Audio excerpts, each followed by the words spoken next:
Good evening. City Council welcomes feedback from the public on both matters appearing on the agenda and during public invited to be heard. If you would like to speak and have not already spoken to an operator, please press *3.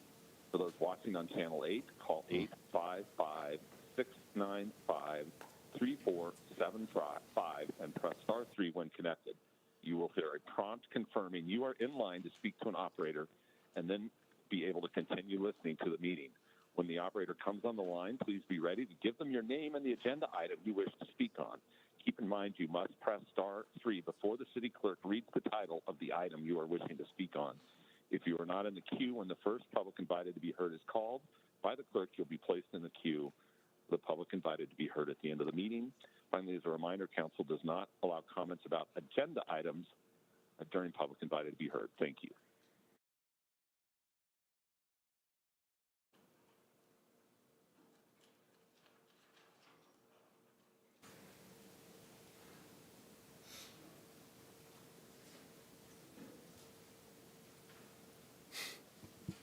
Mayor, I believe we're having some technical issues with the call-in line. Would you like me to do roll call? Proceed with roll call. Mayor Kaufman? Here.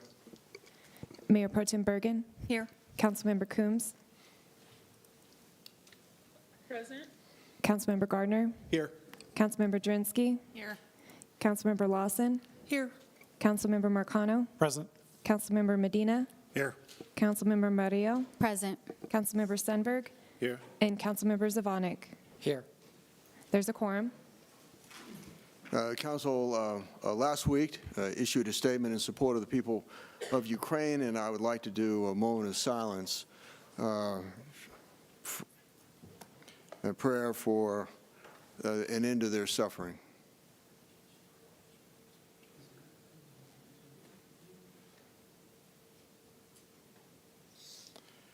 Thank you. Please join me in the Pledge of Allegiance. I pledge allegiance to the flag of the United States of America and to the republic for which it stands, one nation, under God, indivisible, with liberty and justice for all.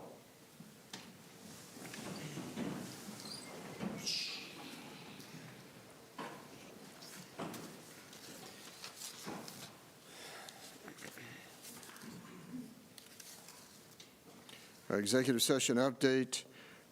We discussed negotiations, personnel matters, legal advice during the executive session. Approval of the minutes for February 14, 2022. Motion. Mayor. Mayor Pro Tem. Motion to approve the minutes from February 14th. Second. It's been moved by Mayor Pro Tem, seconded by Sundberg. Second by Councilmember Sundberg to approve the minutes of February 14, 2022. Discussion? Seeing no discussion, call for the question on the approval of item number 16A. The vote has been opened in eScribe. Mayor Kaufman, how would you like to vote? Mayor votes aye.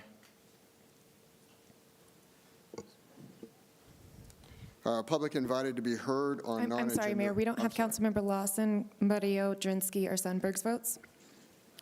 Yes. Okay. Murillo, yes. Drinsky, yes. Sundberg, yes. The motion passes unanimously to approve the February 14th council minutes. Public invited to be heard on non-agenda items.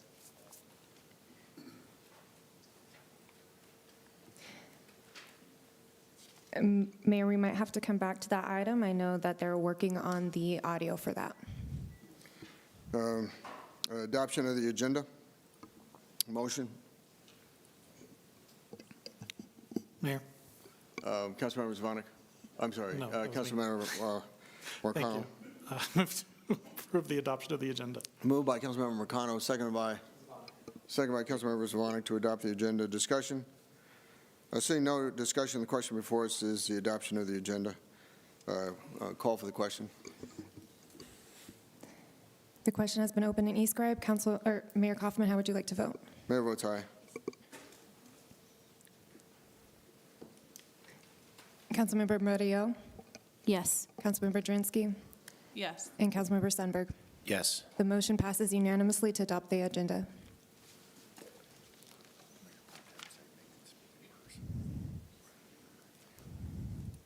I'm sorry. Katie, can they go ahead, can we go ahead with the people that are in chamber? Yes, we can. We have one individual, Omen Cross, who's in the chambers to speak on public invited to be heard.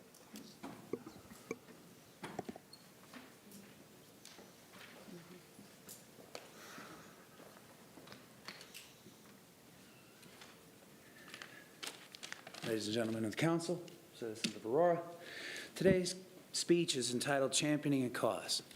So it's nice to see everybody again. It's been a couple of weeks. Welcome to the second edition of Monday Night Omen. Now, I'm sure you're all wondering why I'm here this week.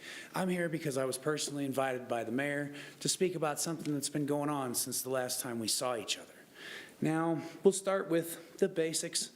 I recently was enrolled in the Veterans Day Work Program through BAYOD, a program that I hear tale a couple months ago they tried to shut down here. A program I hear tale also is supposed to expire in June, but a program that from my own short experience with it, it's not fully implemented yet, and therefore it's not ready, nor is it time to evaluate this program for its effectiveness. Now, you'd ask me, why is it that something that's been in place this long still isn't working? Why is it that there's still fewer veterans in this program than there should be? And I have a simple answer for you. The network is bad. In my experience, the various city organizations that are dealing with aid right now, they are not organized in any way, shape, or form. You can go to a church to get food, but the church won't know to refer you to BAYOD to get work aid, or won't know you to refer you to this city organization to get housing aid. And so for this purpose, I've been working in conjunction with the mayor's office, and we've been trying to get these organizations to start interconnecting, trying to have short meet and greets between the organizations where they can put names and faces to the various types of aid that already exist through the city, so that instead of stars of aid in the night sky, we have silken threads and a spider web of aid that can catch these people when they fall, no matter where it is in this city that they fall. So this is a project that I've been pushing because it just seems like common sense to me. And I'm not doing it because the mayor asked me to. We just agreed that this is a thing that should be done in this city in order to make our aid program stronger. And so I've been working on it. I've personally been enrolled in the BAYOD program now for the majority of a week. I've had my background check and my military history verified. I've worked, I've been paid. And as of next week, I will begin meeting with other housing and aid organizations in the city to determine what I qualify for. But on side of that, I've also been attempting to help schedule meetings between organizations to get them active in trying to make this network function. Because I feel like one of the arguments about these programs is cost. And I feel like there is more money being wasted every year in aid that is being sent out and not being reached by anybody. So the easiest way, no matter what you believe, to fix it is just to tear down the old network and build a better one. And I've been speaking with people as far away from here as other countries and as far away on the other coast as Los Angeles, asking them what kind of side programs they do to make this stuff all unify properly. And I've been taking their advice, and I'll present it as the mayor or as any council member wishes to speak with me about those. In the meantime, I'm just going to keep doing what I'm doing, rising higher and higher, because that's what I do. And as far as this particular cause, it's a cause of people. And so it requires more than just somebody to stand up and talk. It requires an actual champion. And luckily for me, I've been in the Army a long time before this, and I was a champion before I met anybody here. So I'll stand for the people that can't stand for themselves, because I know this city has some bylaws that prevent a lot of their employees from speaking their minds. So I'll do what I do. I ask for the support of every council member that actually believes we put these aid programs in place to help people, not just to throw them away because we feel like they cost too much. So thank you all for your time, and I'll see you in a couple weeks.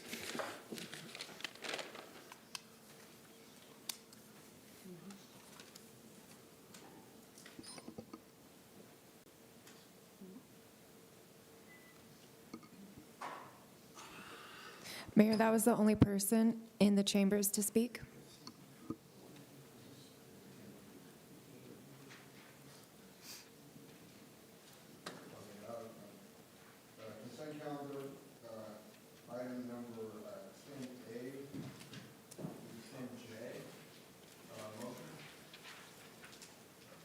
Mayor? Motion to approve items 10A through 10J. Been moved by Mayor Pro Tem, seconded by, Jurenski. seconded by Councilmember Lawson. To approve item number 10A through 10J. Discussion? Seeing no discussion, the question before us is the motion to approve items number 10A through 10J. Consent calendar. Call for question. The question has been open and e-scribe. Mayor, how would you like to vote? Mayor votes aye. Welcome to Lumen Conferencing. Please enter your passcode. I'm sorry, I think they're testing the audio in the chambers. Councilmember Medina and Murillo, I need your votes. Yes. Yes. The motion passes unanimously to approve the consent calendar. And Mayor, we might be able to have the audio feed fixed so we can see if the public call-in line will work now. Okay, first up is Judith. Go ahead, you have 3 minutes. Hi there. Good evening, Council. My name is Judith, and I'm exercising my right to speak to you tonight about something that I think is really important, but that is not on your agenda, and that is traffic circles and roundabouts. I wish Aurora utilized more traffic circles instead of traffic lights at our intersections. And as you look at expanding and updating our city, as a resident, I'm asking you to pay close attention to which places would be served better with traffic circles. Roundabouts have many benefits to neighborhoods and cities, but just a few examples are that they allow traffic to flow more effectively and reduce traffic jams, and they could significantly decrease the amount of gas money that Aurorans spend on waiting at stoplights, which I know is something that's on everyone's mind right now. Thank you for allowing me time to speak directly to this body on an issue that is important to me. Thank you. Next up is Allie. Go ahead. You have 3 minutes. I apologize, Council. I'm actually in the elevator right now down to the floor. I'm a person who uses a wheelchair, and it's the only access that I have to the floor. So it's appropriate that I'm getting on the call right now. I'm sorry. Can you hear me? Okay. Speaker and public invited to be heard to call attention to the fact. Am I bouncing back and forth? Yeah. Yeah. Okay. Thank you. Sorry. All day we tried to get in while I was stuck in the lobby. Is this better? Can you hear me now? It's better. Can you hear me now? Hello. Testing? Testing? I think we can hear you. Trying to.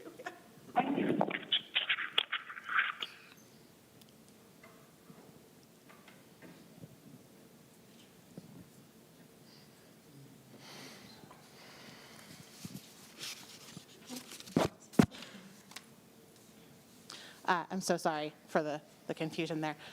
It's tough being stuck in that elevator. Can you guys hear me now? Yes. Okay. I wanted to call attention to the fact that the agenda for tonight's meeting was not posted to the public on the main part of the website as of at least 10 p.m. last night, the last time that I checked.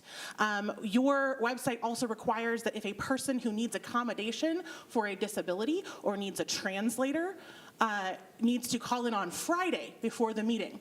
So the way that this is set up right now, in order for someone who has a disability and needs accommodation or needs a translator in order to participate in this meeting and give public comment, they would have to be psychic and know what is on the agenda beforehand, especially since there were items that were put on the agenda much later than normal. That means that everything that is being voted on tonight, specifically resolutions, which only have one period for public comment, there are many people who have been unable to comment publicly on them because the accommodation wasn't available, because the notice was not posted beforehand, and thus, as part of my public comment, I'm very much encouraging you to delay all of your resolution votes today until the public has the opportunity to comment on them, because those are final votes, and the public will never get the chance to properly give comment because there was not posted notice and because there was certainly not posted notice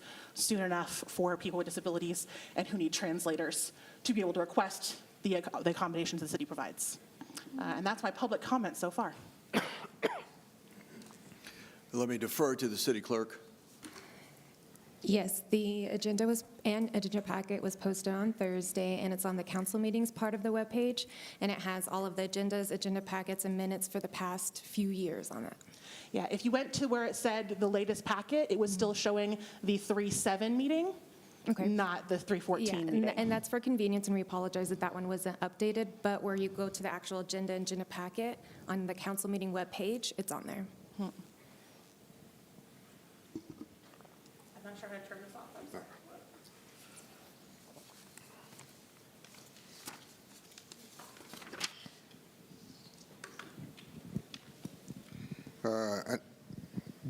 The time is now. Mayor, I'm sorry, we do have one more individual. We I'm weren't done with the sorry. public invited to be heard. All right, next is Danny. Go ahead. You have 3 minutes. All right. Thank you. Last and best, I promise you guys. My name is Danny. I live at 4236 South Bahama Street. My local Green Dragon dispensary just started doing deliveries, which is amazing. Thank you, City Council. I am calling in tonight because I would like to address Councilmember at Large Jurinsky because this is suing the city for a free speech violation nonsense. So you messed up in your first few weeks on the job and you spoke out of turn. A lot of your constituents can relate to this. When you start a new job, you make mistakes. It happens to the best of us. When I was 15, I got a job working the register at McDonald's. In my first month working at the Golden Arches, my manager told me to put an out-of-order sign on the bathroom door. I didn't know that there were branded official out-of-order signs in the supply closet, so I hand wrote a sign that said, "This bathroom is out of McOrder." And as soon as my manager saw it, I was fired because McDonald's takes their branding very seriously. So they're a huge success. Now, council member, was my free speech violated in that moment? No. I was not put in jail for making that sign. My employer chose to terminate my employment. Council member, suing the city because you messed up when you're new on the job is some real entitled silliness. Take this as the learning opportunity it is instead of draining the city coffers for the expense of this mess at court.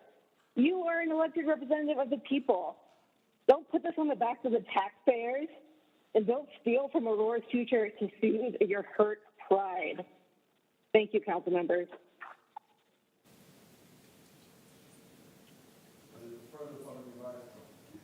Is there further public invited to be heard? No, Mayor.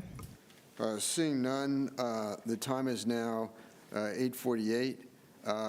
Council will stand at recess until 6:55 for an announcement on the call-in line.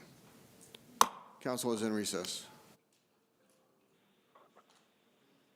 Members who would like to speak on a resolution or ordinance and have not already spoken to an operator, press *3 before the item is called by the clerk.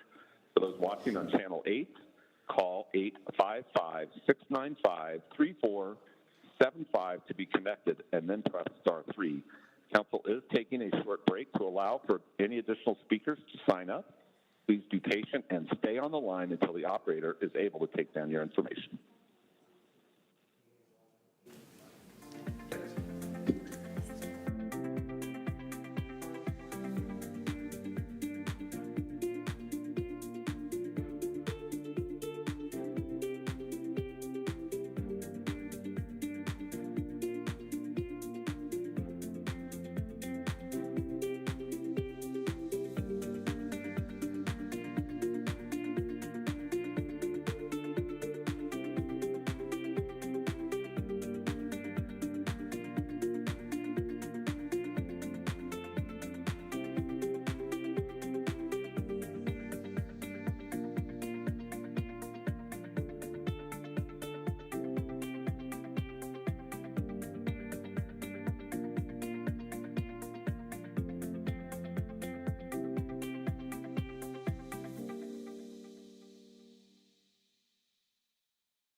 So what's the best way to do this?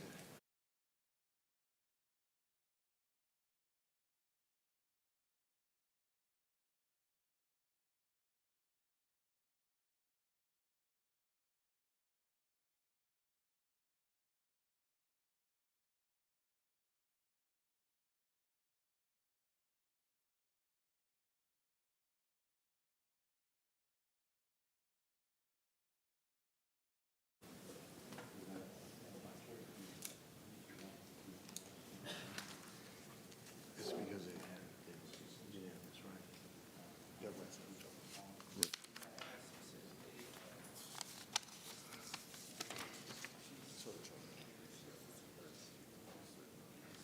okay, but they did pass you.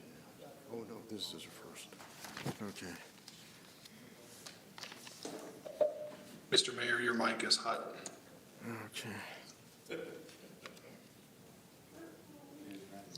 I'm going to go ahead and do them. Will the clerk please read the title to item number 11A? Item 11A, Mayor, items 11A through G may be voted on as a single item. Council can request any of these items to be discussed and voted on separately if they wish. Okay. Please read the title to item 11A through 11G. Item 11A is Resolution 2022. Mayor? Point of order. Mayor Pro Tem, Can we just vote on 11A through 11G? is there any objection from voting on item number 11A through 11G Mayor. in one motion? Councilmember McConnell. Thank you, sir. I'd like to pull item 11D from the motion. 11D. Okay, so may I make a motion then? Very well. Motion is in order. Mayor Pro Tem. Motion to approve 11B through C and E through G. Very well. Moved by Mayor Pro Tem, seconded by? Gardner. Seconded by Councilmember Gardner. Discussion? Seeing none, call for the question. And Mayor Pro Tem, you said item 11A and then 11C through 11G? I said 11A through C and then E through G. Oh, okay. Okay. I'm sorry, is it item number 11B that? Did you pull B? D. D, D, okay, okay. so it's correct. Dog. Very well. Discussion? It was moved by Mayor Pro Tem and seconded by Councilmember Gardner. Discussion? Seeing no discussion, call for the question on items number 11A through C and items E through G. The question has been opened in eScribe.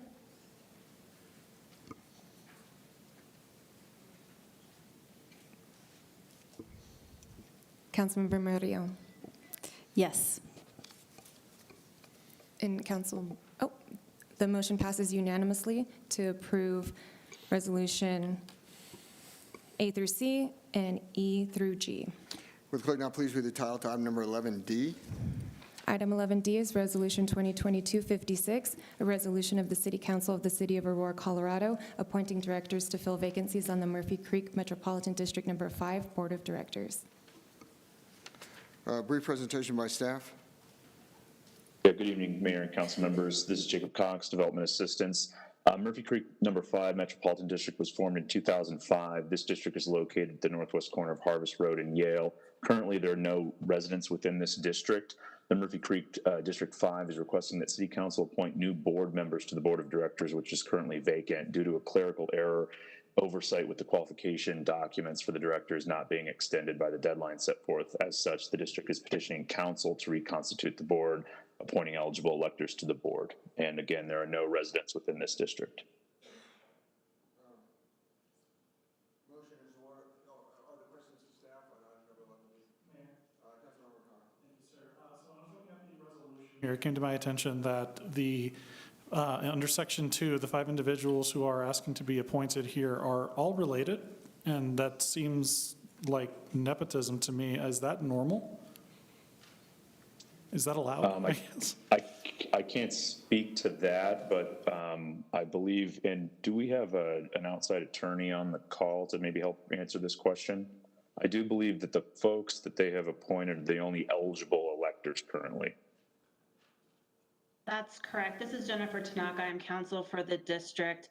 And the only eligible electors and qualified people are those that are all related.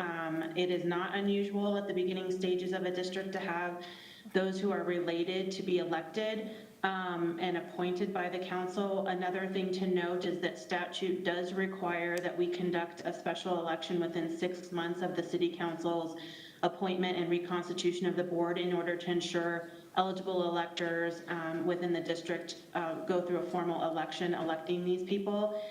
They have all served on the board in prior years, and this would just be continuing their service as they have already been existing in the past. Further questions of staff? Yes, Mayor.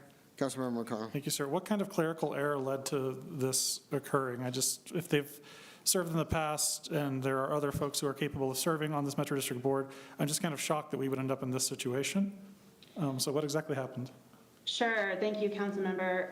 Thank you for that question. It was simply they're qualified by contract. It expired and it was not duly extended. There are no other eligible electors within the district, so there are no other people who are able to serve on this board other than these 5 people. None of these 5 are even married or have civil union partners, so their partners or spouses also would not be, they don't have anybody else that could be eligible, or it's only these 5 people. Further questions of staff? Seeing none, motion? Mayor? Councilmember McConnell. No, actually, Councilmember Coombs, I believe. Councilmember Coombs. Yeah, so it was also brought to my attention by a community member that they thought the inclusion area for the district might be already contained within another metro district within Murphy Creek, and that there were some kind of discrepancies with the map that we received for this district. Thank you, Councilmember Coombs. No, the process right now, the district is in the process of shifting some boundaries for the organization of the Yale metropolitan districts that you considered at last month's meeting. However, there is one inclusion that's remaining that was put on pause because of the vacation of the board members. That property is also completely vacant. The property that was previously in the district boundaries, it has no residents and is owned, completely vacant, is owned by the same developer. So all of the same property owners are involved at shifting the boundaries around to meet development needs as they start to develop out. I don't know what map was provided, I apologize, in packets, but there is no overlap between the Murphy Creek Metropolitan District number 5 and any other existing metropolitan districts right now. Further questions of staff? Mayor? Councilmember McConnell. What would be the impact of leaving this vacant until the date of the special election, seeing as there are no residents and no services currently being provided? Well, the district would not be able to take on actions that it would need to take on to continue its needs for financing public infrastructure. It also isn't able to call the election. We have to, in order for the special election to be called by statute, it's called by the board after reconstitution. So if it's not reconstituted, there's not a board to call that election. And then the district ends up being in a position where it can't finance public infrastructure that's necessary for that development in which it's committed to provide. Further questions of staff? Seeing none, a motion is in order. Mayor? Councilmember. I just have a quick comment, sir. I asked the same question as Councilmember Marcano of seeing the same names on there, and I did receive reassurance from Mr. Jacob Cox that that's not unusual. I know those original developers within Murphy Creek have some unfulfilled promises kept, which some of the neighbors are not so happy about. Like, for example, you turn into Old Tom Morris Road, the main road going into Murphy Creek, there's not a single street light for a quarter of a mile. Nobody wants to take responsibility for that, so I'd like to call upon that family to maybe fulfill some of those promises. But going forward, I think I'm okay with this. Further discussion? Was there? Did I do a motion yet? Oh, a motion is in order. I'm sorry. I'd like to make a motion to approve 11D. Moved by Councilmember Sonnenberg, seconded by? Bergen. Seconded by Mayor Pro Tem Bergen to approve item number 11D. Discussion? Seeing no further discussion, questions before us is the approval of item number 11D. Call for the question. The question has been opened in eScribe.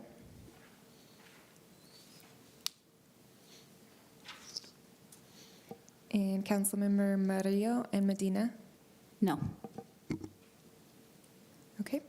The item passes with 6 yes votes, 4 no votes from Councilmember Medina, Marcano, Coombs, and Murillo. Will the clerk now please read the title to item number 11H? Item 11H is Resolution 2022-60, a resolution of the City Council of the City of Aurora, Colorado, expressing the Aurora City Council's support of an IGA between the City of Aurora, Colorado, acting by and through its utility enterprise, the City and County of Denver, Colorado Springs Utilities, and the Board of Waterworks of Pueblo. Brief presentation by staff.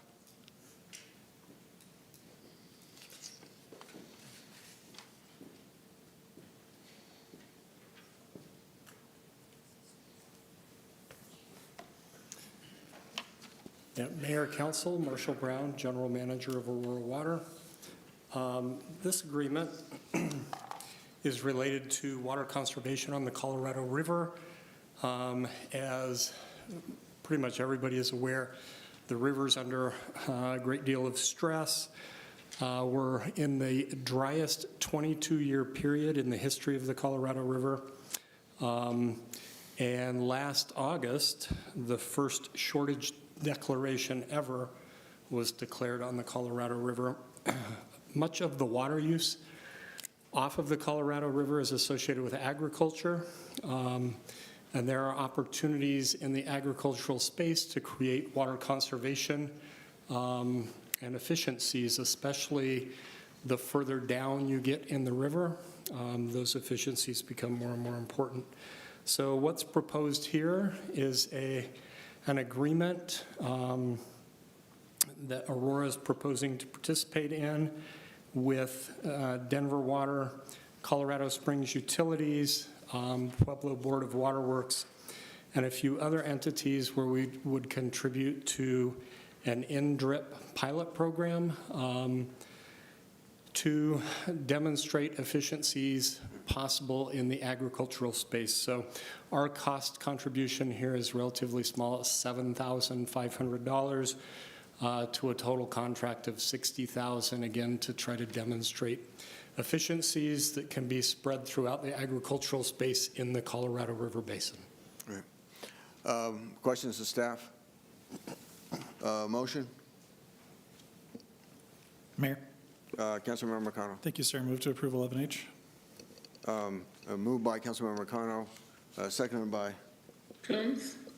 Seconded by Councilmember Coombs to approve item number 11H. Discussion?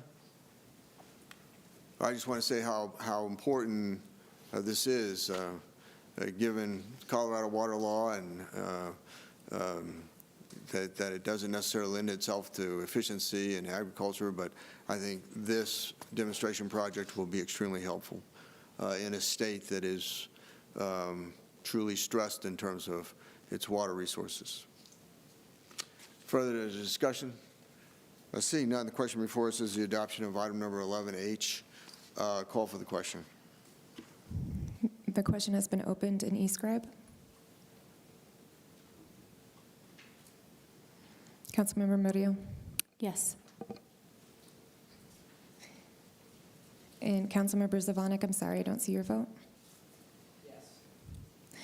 The motion passes unanimously to approve Resolution 2022-60. Will the clerk now please read the title to item number 11I?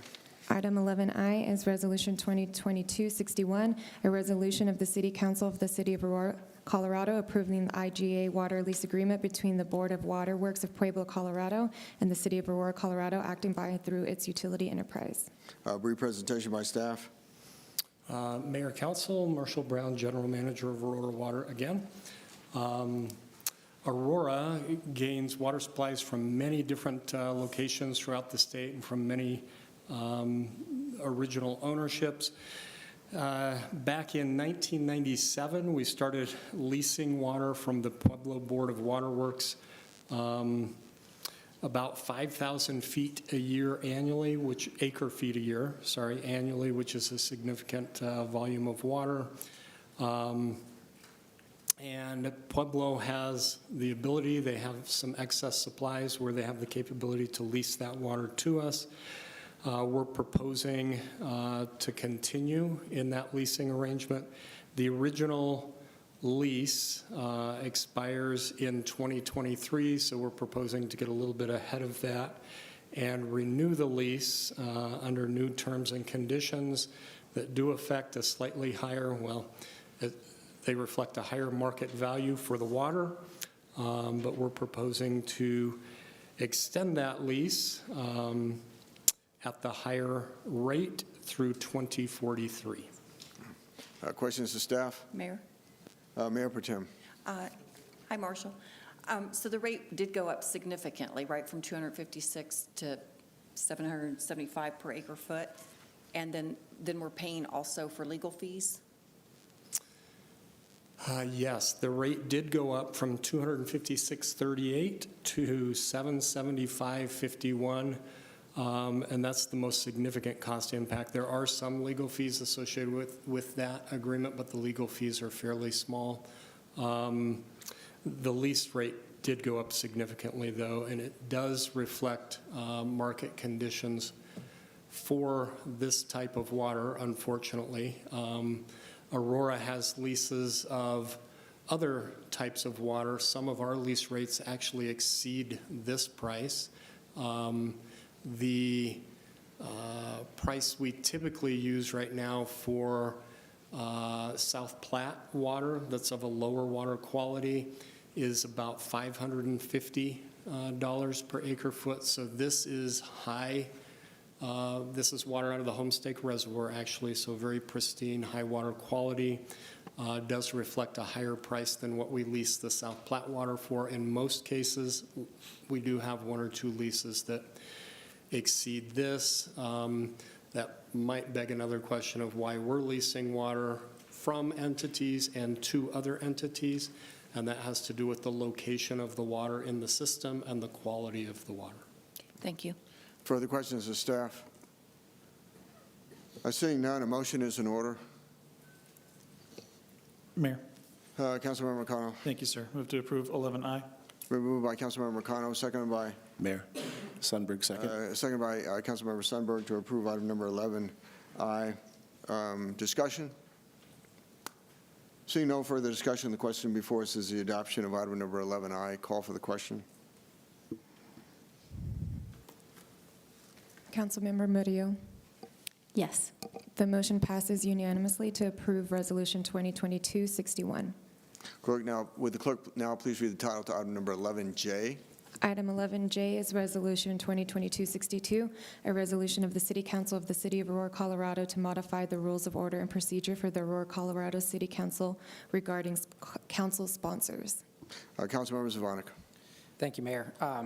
So this rule would essentially require staff for any resolution or ordinance that they bring forward, if requested by any individual member of council, either at a study session or at a policy committee, to get a council sponsor. And as I described at our study session, in a city manager form of government, you think of a Venn diagram. On one end, you have management-related issues that are clearly the purview of city management. On the other end, you have policy-related issues that are clearly the purview of the elected representatives. And in the middle, you have a lot of gray area where their management and policy intersect. And this rule isn't trying to, in any way, address those issues. It is simply trying to address the issues that are policy-related matters that are sometimes being driven by staff, and it allows for one of us on council to request that ordinance or resolution have a council sponsor.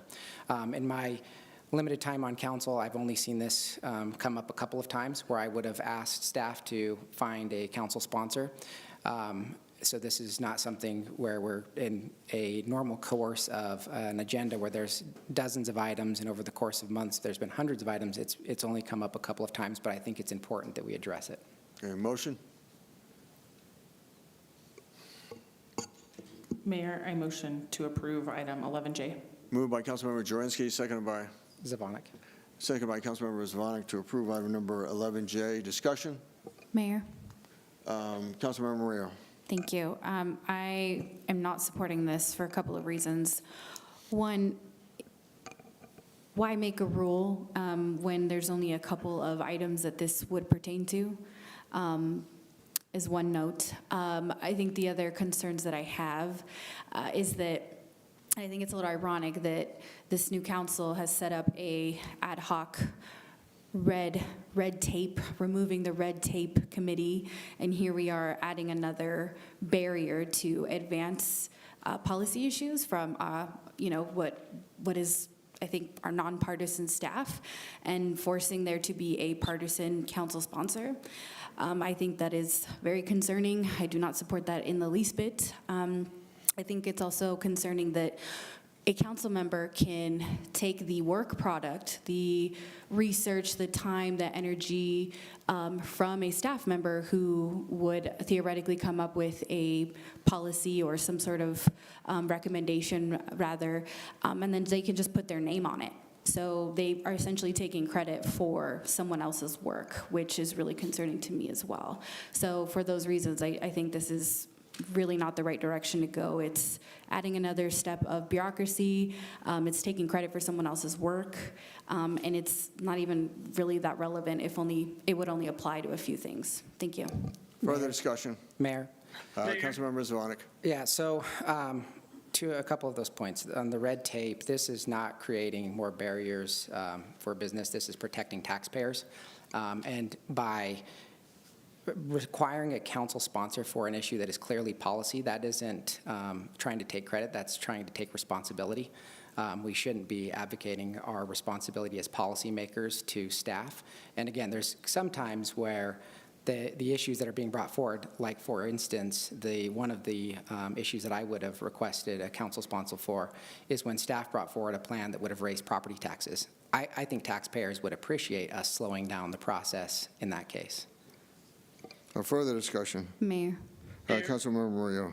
Thanks. Yeah, I mean, you've rephrased the comments that you shared at the last meeting, but I maintain that you're adding another layer of bureaucracy and repackaging, saying that we're just taking responsibility. There are many times that our staff, in fact, we ask our staff to give us recommendations on how do we implement a particular policy. Specifically, we have asked for input on specific tax-related policies. We wouldn't be abdicating our responsibility. That's what our vote is for. So, like I said, we'd be putting our name on somebody else's work product and adding another layer to a decision-making process. That's unnecessary. Further discussion? Mayor.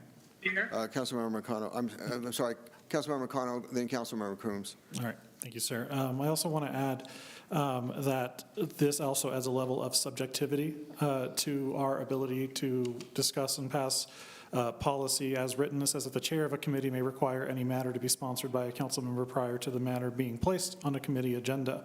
And that's entirely up to the chair of that committee's opinion. And again, I think that this is really just adding unnecessary bureaucracy to a process that I think actually works pretty damn well, all things considered as is. So I will not be supporting this. Further discussion? Councilmember Coombs.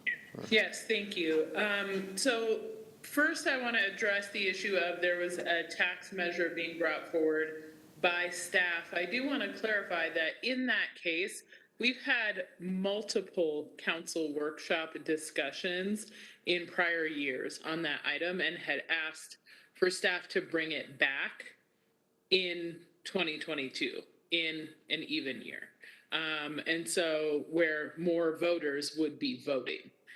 Because it wasn't just to change the taxes, it was specifically to refer to the ballot for the voters to vote. So I do want to make really clear that it's a policy issue, yes, but it is one that the voters do get to vote on and one that council has given policy direction on multiple times. And so they were coming back to clarify that.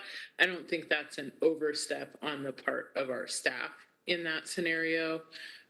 The other point that I want to make is this just really gives more opportunity for things to become unnecessarily partisan. When our staff brings something forward, I should hope, and I certainly think, that we can pretty much trust that they are coming forward with a policy idea for a policy and operations reason, not a political reason. And when you then add the council sponsor onto it, then it becomes a partisan political issue instead of something that's simply about moving forward policy that's going to help our city. So I don't support that. I think we have enough partisanship on this body as it is, even though we call ourselves nonpartisan. And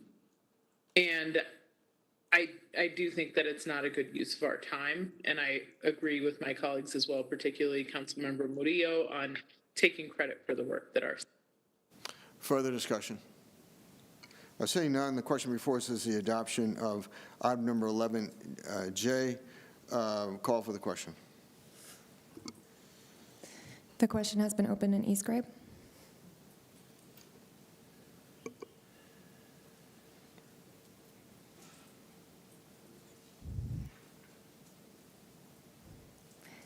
Councilmember Medina and Councilmember Sundberg.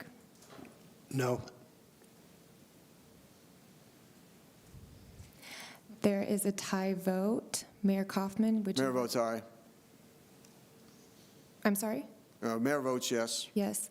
The motion passes with 6 yes votes, 5 no votes from Councilmember Medina, Councilmember Marcano, Councilmember Coombs, Councilmember Murillo, and Councilmember Gardner. Will the clerk now please read the title to item number 11K? Item 11K is Resolution 2022-63, a resolution of the City Council of the City of Aurora, Colorado, to amend the rules of order and procedure for the Aurora, Colorado City Council regarding decorum during debate. I think that this language is very consistent with decorum rules in the State House of Representatives, as well as the U.S. House of Representatives.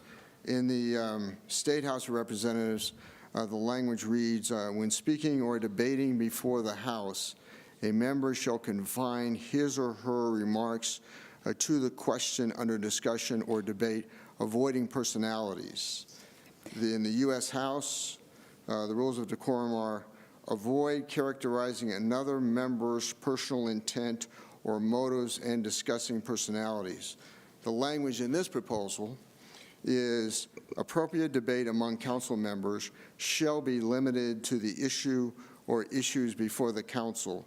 Attacks of a personal nature by a council member against another member during a council meeting, study session, workshop, or a policy committee meeting are inappropriate. It shall be the role of the mayor or chairperson as applicable to stop and redirect the discussion as needed, and I should have deferred to the Mayor Pro Tem earlier.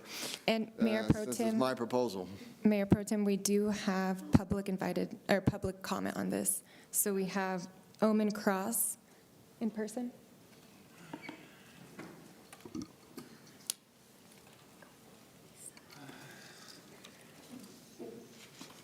Don't worry, we already talked once. This one will be quick. So I listened to the study sessions. I enjoyed it. It was a nice debate between both sides on stuff about this, but these issues, the decorum stuff, it's a real fine line because we're talking about free speech here. Whether it's the free speech of the public to be heard here in a couple issues, or the free speech of the people that have been elected to this board to speak on behalf of their constituency.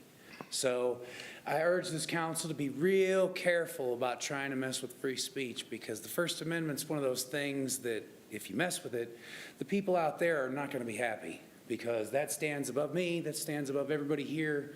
That's our First Amendment. And so I'd suggest caution.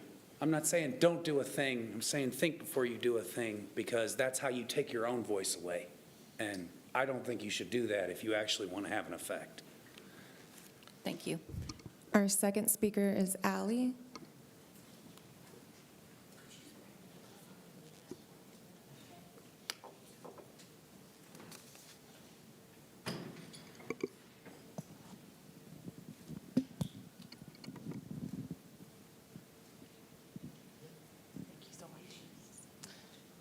All right, is it working? No?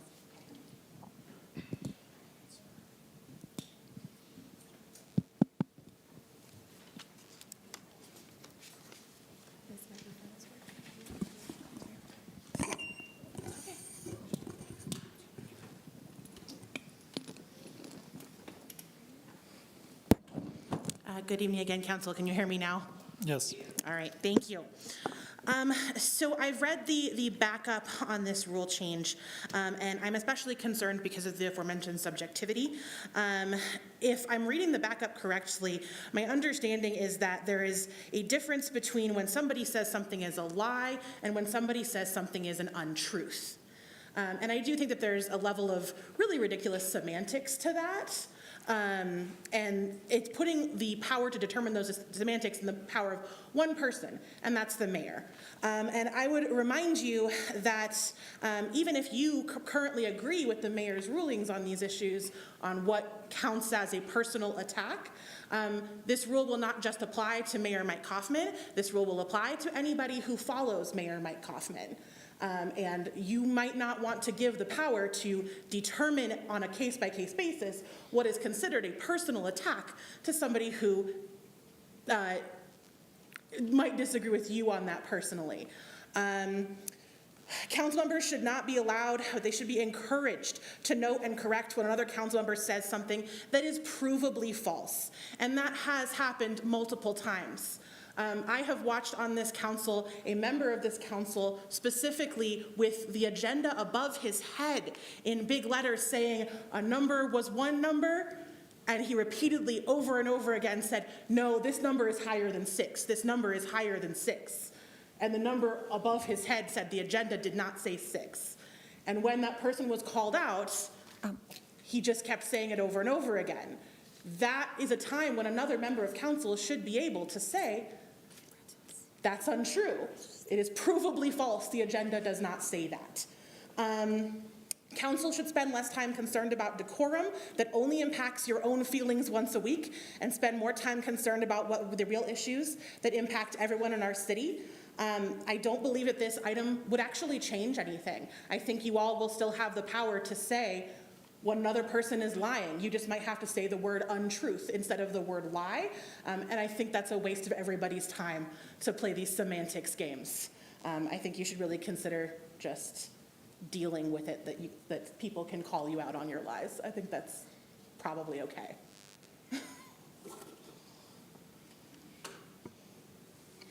And we do have an individual on the call-in line. Okay, thank you. Arnie, you have 3 minutes. Go ahead. Mayor Kaufman and members of City Council, I firmly believe that Mayor Kaufman is the wrong person to sponsor this agenda item regarding decorum during debate. Mayor Kaufman never made any effort to curb any inappropriate comments of then Council Member Dave Gruber during the 2 years they served together. Nor has he ever made an effort to curb the insulting remarks he or members of his party on council have made to the public during council meetings. Mayor has maintained his own decorum during remote meetings. He seldom mutes his mic, even when asked to do so by others, as he coughs, sneezes, rustles papers, noisily walks around, and even falls asleep on camera. He's also been rude to staff. One recent instance of that that stands out is when he asked a staff member if he were here to serve himself, but to serve the people. He has often cut off a member of council, always a member of the Democratic Party, who he does not agree with.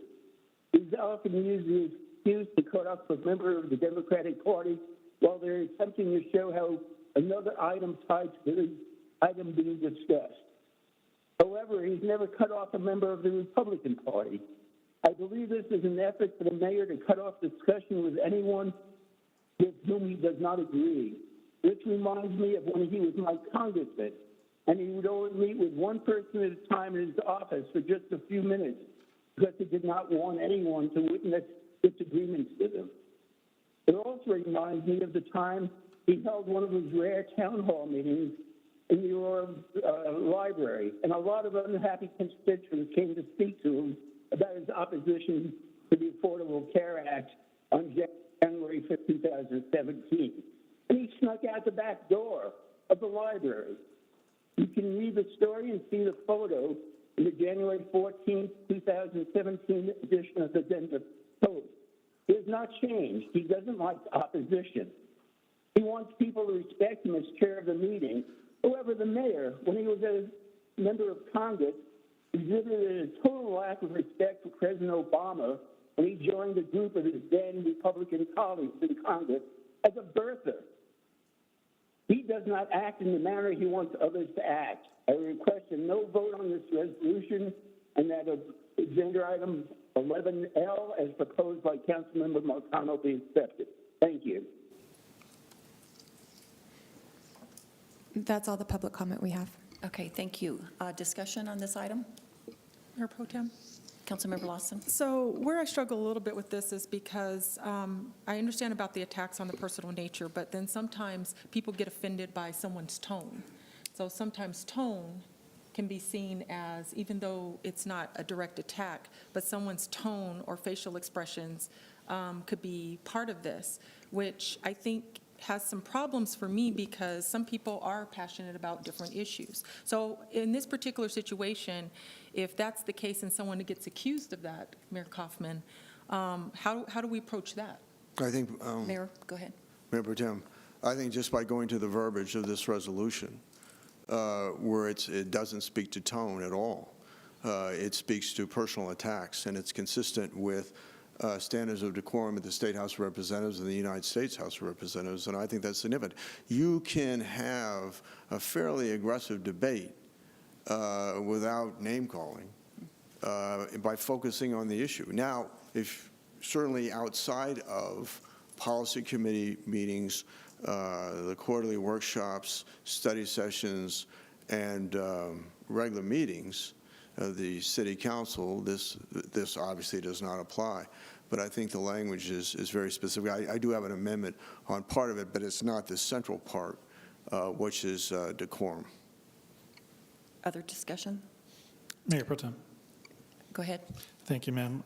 So I'll just repeat what I said at study session. I really feel like this is weaponizing decorum to keep from having colleagues point out disinformation.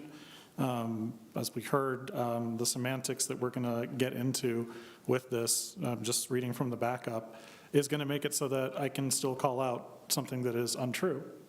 I just can't say the word lie.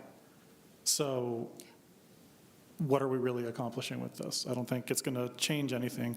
I maintain that the easiest way to avoid being called a liar is to not lie about things, which is actually very easy to do. And again, I can't stress enough, how would you feel about this if the gavel were in somebody else's hands? This is subjective, and it's not going to accomplish what I think the intent is. So. And I'm going to recognize myself. In that instance, Councilmember Marcano, I think you can call out someone's lies. I think it's the personal attack would be you are a liar versus you're not telling the truth or that particular statement is a lie. I think that's the differentiation, at least in my mind. And then, Mayor, you had your hand up. Well, I just think that we have some of the lowest standards. I mean, having served in the State House of Representatives, having served in the U.S. House, nothing compares to this. I mean, this is just, it's incredible. And let me tell you that the productivity here is by some of the members that are the most aggressive is not very good. And so I think it would make this council a lot more collegial. You could say, I think your facts are wrong. You don't have to say you're a liar. You don't have to say you're doing this because of your donors, right? You can say, because it's the person, who are you to say what the person believes in?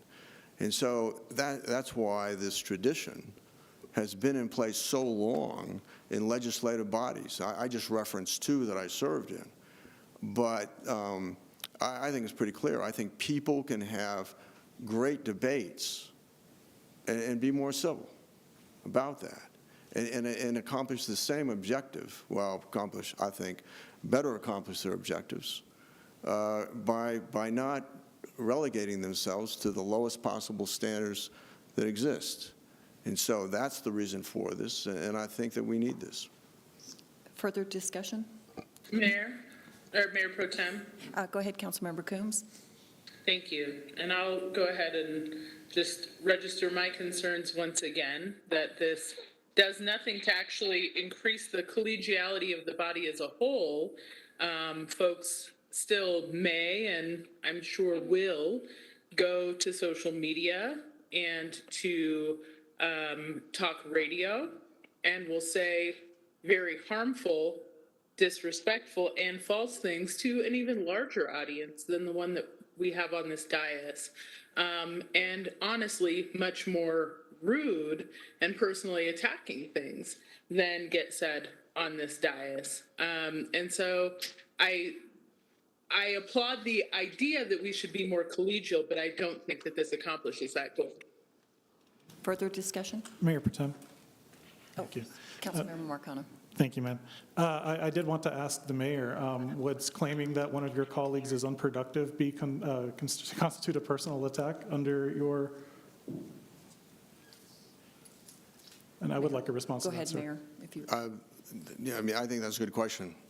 I think if I called you out specifically as being unproductive, I think it would violate it. Okay, so I guess we have to get really good at being vague about things then. So again, this isn't going to change anything, but I'll do you. Further discussion?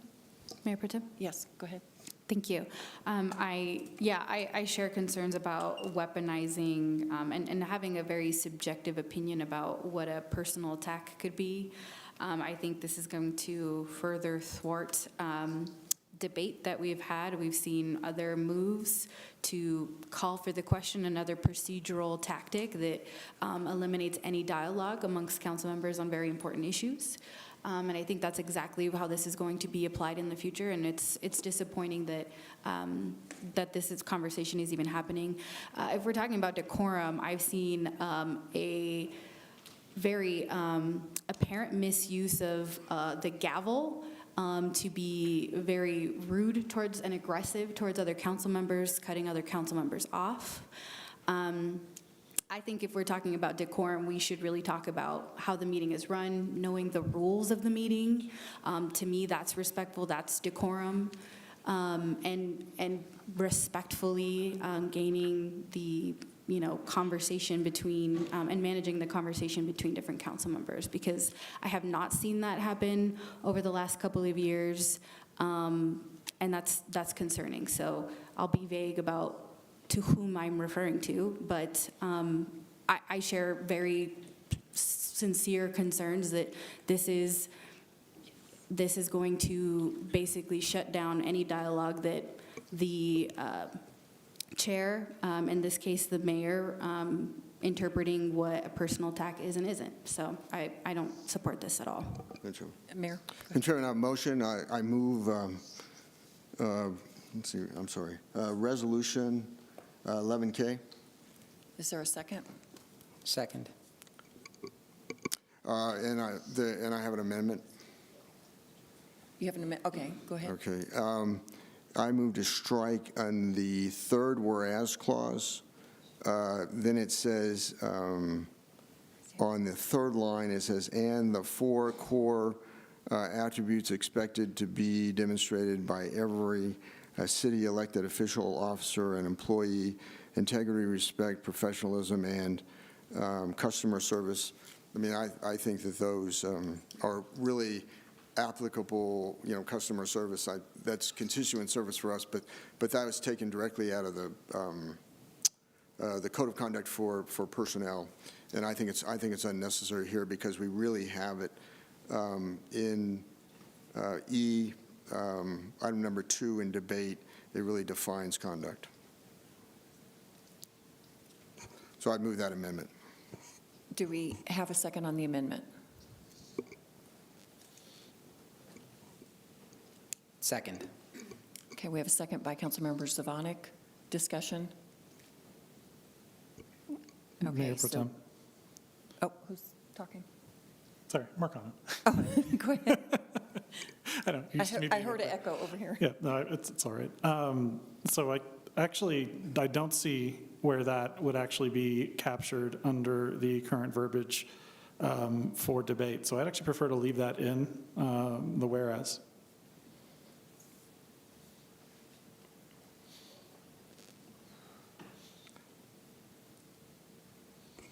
Mayor? Well, call for the question. Okay, so. A motion to call for the question on the amendment. Is there a second? Sorry. Is there a second? on call for the question? Second. Okay, there's been a first and a second on call to the question, so we need to vote on that, on the call to the question. The amendment. I'm sorry, Mayor Pro Tem, I couldn't hear who did the second for that one. Zavonic. Zavonic, okay, thank you. Mayor, yours was a motion to call for the question, correct? Correct. Okay. Okay, the motion has been opened in e-scribe. Mayor Kaufman, how would you like to vote?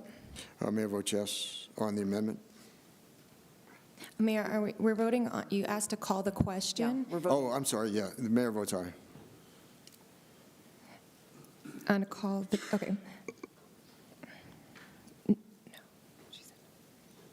Okay, the motion passes with 6 yes votes and 5 no votes. No from Councilmember Medina, Marcano, Coombs, Lawson, and Murillo. Thank you. So now we are voting on the amendment.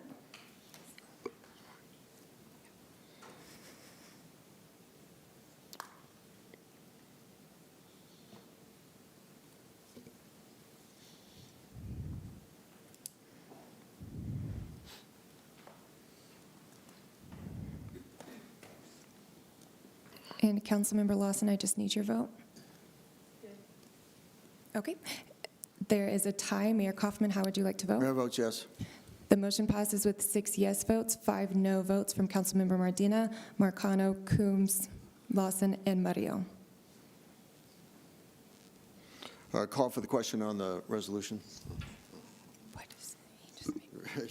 Okay, so now we need a motion for the original. Mayor Pro Tem Bergen, I have Mayor Kaufman as moving and Councilmember Drinsky as seconding the approval of the resolution.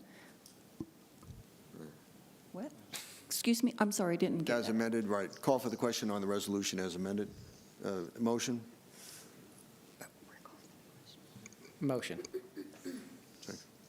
Okay, so we have a motion and a second? Yeah, second. Second by Councilmember Zavonic. So now we're voting on the original resolution with the amended language. You're voting on call for the question. It's a motion. You did a motion to call on the question? Yeah. Did we need to do that? I decided. Okay, so your second was on the call for the question? Okay, call for the question. So, we're, Okay, the vote has been opened in e-scribe to call for the question. Mayor, how would you like to vote? Mayor votes yes.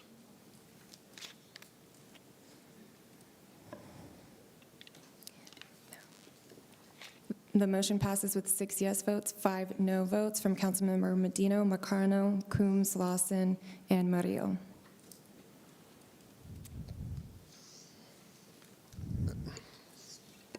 My gavel.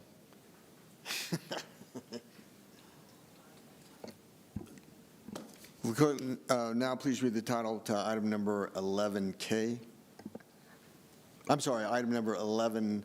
So, one more.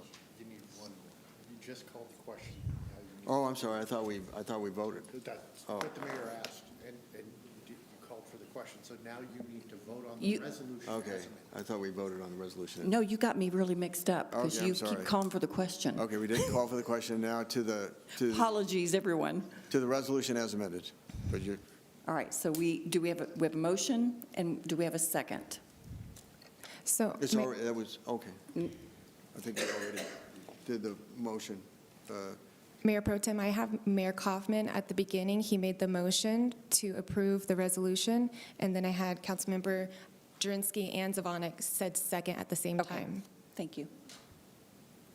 It can be me. Okay. Okay, the vote is now open in e-scribe to approve the resolution. Okay, thank you. As amended.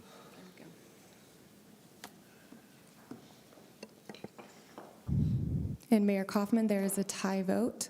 Mayor votes yes. The motion passes with 6 yes votes and 5 no votes from Councilmember Medina, Marcano, Coombs, Lawson, and Murillo. Will clerk now please read the title to item number 11L. Item 11L is Resolution 2022-64, a resolution of the City Council of the City of Aurora, Colorado, to amend the rules of order and procedure for the Aurora, Colorado City Council regarding truthful and honest debate. And we do have public invited to be heard. on the call-in line.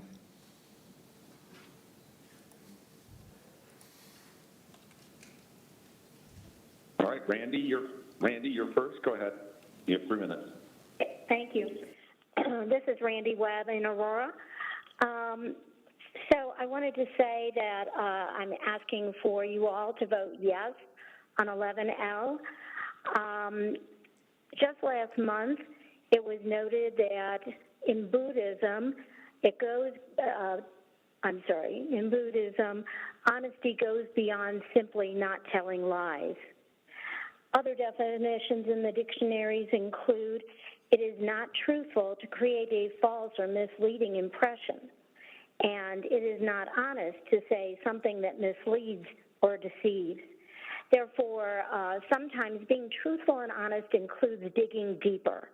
So, for example, while an ordinance may not by itself fine a violator, it may rely on or be connected to another ordinance which may result in a fine. So it's obvious that in order to not be misleading, it needs to be pointed out that one ordinance may rely on another. That would be truthful and honest explanation. And I hope that that would be understood or included in this resolution. And I think it's an important one, especially in our day and age of lies. Thanks very much. Vote yes. That is all the public comment, Mayor.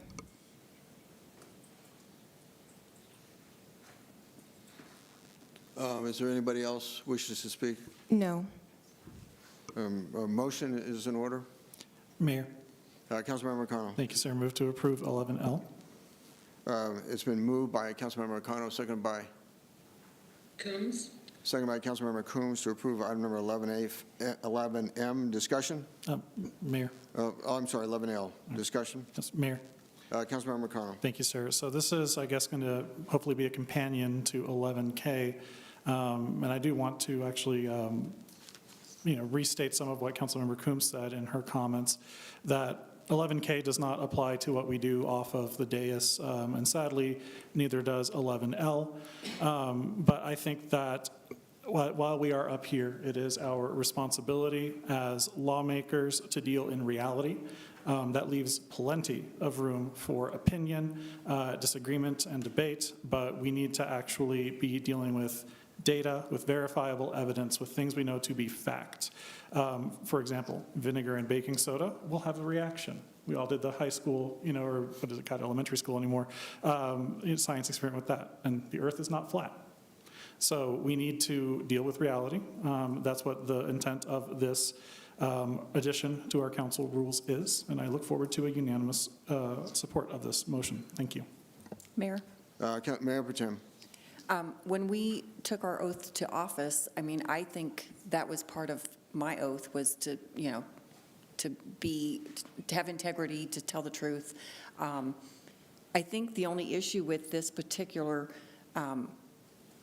ordinance or resolution is that how would you tell, who's telling the truth? I think that gets really kind of controversial. And so are we going to have a fact checker? Would love that. So that's my only issue. I think we should all tell the truth. It's just, one person's truth may not be someone else's truth. And I think we're going to end up in kind of some gray areas. Mayor. Please proceed. Thank you, sir. I understand your concern, but I think that there's a difference between a personal truth, which is really more of an opinion, and then reality. Again, the earth is not flat. There are people who believe very strongly that it is, but that doesn't make it true. That's not a personal truth. That's just wrong. And there are other examples, again, the science fair, if you mix baking soda and vinegar, you're going to get a reaction, right? Those things are objectively true and verifiable. I think that in this position, we need to be dealing with data, using evidence, making evidence-based policy, and not just leading from, the gut when we actually have something that is verifiably true. Again, there's still plenty of unknowns out there. There's plenty of room for discussion and disagreement and debate. But there are some things that we know that are true, And those things we need to make sure that we're not weaseling around, misleading people, by omission or through intent, however that may be. That's the intent of this rule. Yeah. Mayor? Mayor Protem. Yeah. When you speak of data, that's also sometimes can be controversial as well, or subjective, depending upon what source that data comes from. So I just think we get into having, okay, what source did you quote your statistics from, or, that data, and then we could be in the same situation of saying, well, that's not true. My source says this, your source says that. I appreciate the intent of your resolution. I just think it gets into, like I said, gray areas. Let me just, Councilmember Marcano, on the, when we were debating campaign finance reform, I asked you where you got this, the disclosure provision that you use in your ordinance, and you said from the city of Boulder, and you were mistaken because I looked at the city of Boulder and it wasn't there. So how do you define the difference between somebody making a mistake and somebody intentionally misleading? Mayor? Please proceed. That's actually an excellent example, because I did see a ad on Facebook that was for a Boulder candidate, but they apparently made that disclosure on their own. And you're right, that wasn't in Boulder's code, and I admitted as much when you corrected me, and I stood corrected. Now, there have been examples on council, one that I'll give us when we were discussing, early in the pandemic, trying to temporarily increase the cap on unrelated folks who could live together from 4 to 6. And one of our former colleagues went on social media and said that what we were trying to do is increase it so that 6 unrelated families could live in the same home. And when called out by me and by other members of council, including members of his own party, he refused to correct himself and continued to spread that falsehood. So that is being intentionally dishonest, and it's a clear lie. So that's what I would qualify, what I would point out. Obviously, we should all have a chance to be corrected, right? Because I do believe in having discussions in good faith. None of us are perfect. We don't all have perfect information. But when we are actually having a discussion in good faith, we should be able to correct each other, agree on a reality, and move forward discussing ideas around that shared reality, if that makes sense. Further discussion. Mayor? Councilmember Zvonek. Yeah, so I guess I'm trying to understand, because you talk about being rooted in reality and evidence data, right? So would that then prevent any of us up here from advocating for policies that are rooted in ideologies like, let's say, socialism, that have hundreds of years of empirical data and evidence that suggests that they're abject failures? And so applying those policies to challenges we face in our city, we know wouldn't actually work. Would that hinder somebody from advocating those types of things under this new rule? And a yes or no would be fine. That is not a yes or no question, Councilmember Zvonek, and you are apt at propagandizing statements and convoluting things. But I would say that the specific policy proposals, such as, let's say, social housing, as an example, something I want to actually see the city of Aurora lead the United States in, that is something that has been a demonstrable success in other parts of the world who have policies like that. Another thing that we can maybe discuss, I think I actually saw one of our other colleagues making Twitter comments to this extent around safe drug use sites. We may not like that folks use drugs. I certainly don't. I would assume you don't either. But those kinds of facilities are demonstrably effective in treating those folks and getting them on the path to either stability or recovery, to wean themselves off of that. So I think that when we're talking about specific policy initiatives, we can get into, the weeds and talk about what's real and what's not. Simply making a rhetorical statement about socialism or fascism or whatever the case may be, although I would argue fascism is clearly terrible, that's a very exceptionally subjective. Mayor? Councilmember Zvonek. So I guess that's a no. And so the next question is, when it comes to enforcement and implementation, do you see the creation of some sort of a minister in truth position or some sort of citizen advisory committee on truth and honesty, or is this a self-appointed position that you're going to continue to take? That's a very cute way to frame that. No, I think that this is actually something for all of us to adhere to as rules, as opposed to, unlike the previous item that we looked at, where the mayor is basically going to be the arbiter, or really whoever holds the gavel. So. And so this, Mayor, sorry. Please continue. Yeah, so back to, I think, the point that the Mayor Pro Tem made, which when it comes to data, right, you just said that there are policies like Housing First policies that have proven to be successful. I can show you plenty of studies that would show you that it's a failure. So again, who gets to decide what is truthful and what is not?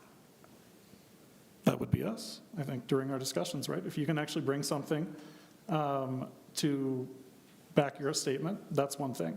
I would also, really caution what sources you might be using, because I've seen some of those same studies. I'm going to assume you're probably referring to the Manhattan Institute or that other group out of Texas that was literally an op-ed. If we're kind of going back to referencing a study, but yeah. Referencing a dated study on obsolete methods, and not what any of us would actually be advocating for today, because we actually keep up with best practices and data-driven solutions. So yeah. Further discussion? Seeing none, I'm sorry. Is there further? Did we? Oh, you moved it. Councilmember Cano moved it. Yes, sir. And it was seconded by Mayor. I just want to make a comment. It just seems like we're going down a road of subjectivity here. Reminds me of my philosophy classes in college. I don't know what I would think of Pontius Pilate here and ask you, what is truth? But I think there's room for failure here, and if those of us here are being deliberately deceptive, we'll be found out. So what is truth? Mayor? Councilmember Coombs. I think it's very interesting that we feel we can not at all subjectively define a personal attack, but we are not capable of defining truth without being too subjective. I think we can have conflicting opinions. We can present evidence and arguments for those conflicting opinions, but to say that we can't figure out how to tell the truth is one of the most disconcerting things that I've heard. I will certainly be supporting this, and I would hope that we can, in fact, figure out how to make sure that we are telling the truth on the dais. Further discussion? Seeing none, the question before us is the adoption of item item number 11L. Call for the question.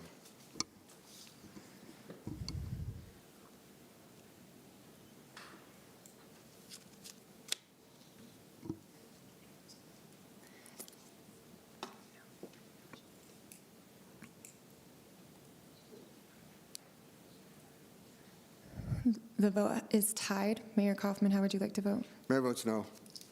The motion does not pass with 6 no votes, 5 yes from Medina, Marcano, Coombs, Bergen, and Murillo. Will the clerk now please read the title to item number 11M? Item 11M is Resolution 2022-65, a resolution of the City Council of the City of Aurora. Mayor, sorry. I need to correct my vote. Okay. You want to vote no? Correct. Okay. We'll change that vote. 11M is Resolution 2022-65, a resolution of the City Council of the City of Aurora, Colorado, to amend the rules of order and procedure for the Aurora, Colorado City Council regarding public invited to be heard on non-agenda items. And Mayor, there are callers to comment on this item. Very well.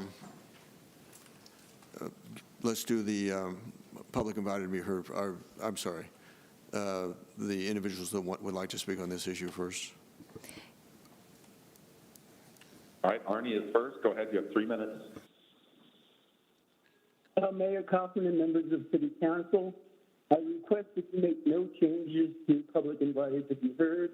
PITBH is the only opportunity that your constituents have to address all of you at one time, and depriving anybody of their ability to do so is not in accordance with the phrase that this nation, under God, will have a new birth of freedom, and a government of the people, by the people, for the people, shall not perish from the earth, as spoken by President Abraham Lincoln in the Gettysburg Address on November 19, 1863.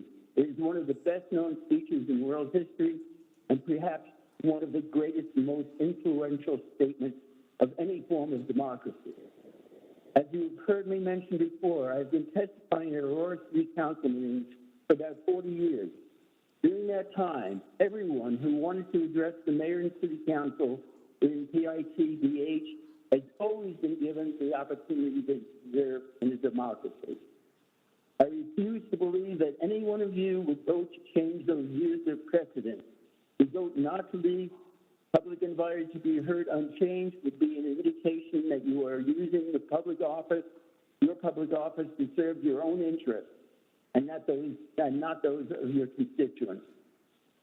To say that you are changing the public invited to be heard testimony because Denver limits theirs, or that you're doing so to assure the staff doesn't stay late would be poor excuses for obstructing the democratic process that your constituents deserve. I've often thanked staff and also mayors and council members for their time after long meetings, and without exception, they have always said something along the lines, I am here to serve the people of Aurora. I assume that you are all here to serve the people of Aurora, and ask that you therefore leave public invited to be heard unchanged. Thank you.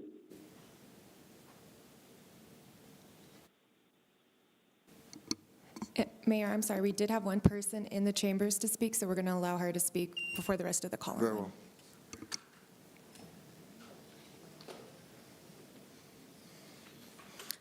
Good evening again, Council. So I have emailed all of Council specifically about this issue. And the first thing that I want to call attention to is the fact that in the past, it has been proven, it's on record, it was in the press, that members of this council have filtered their emails and refused to take emails or comment that came directly to them from other sources.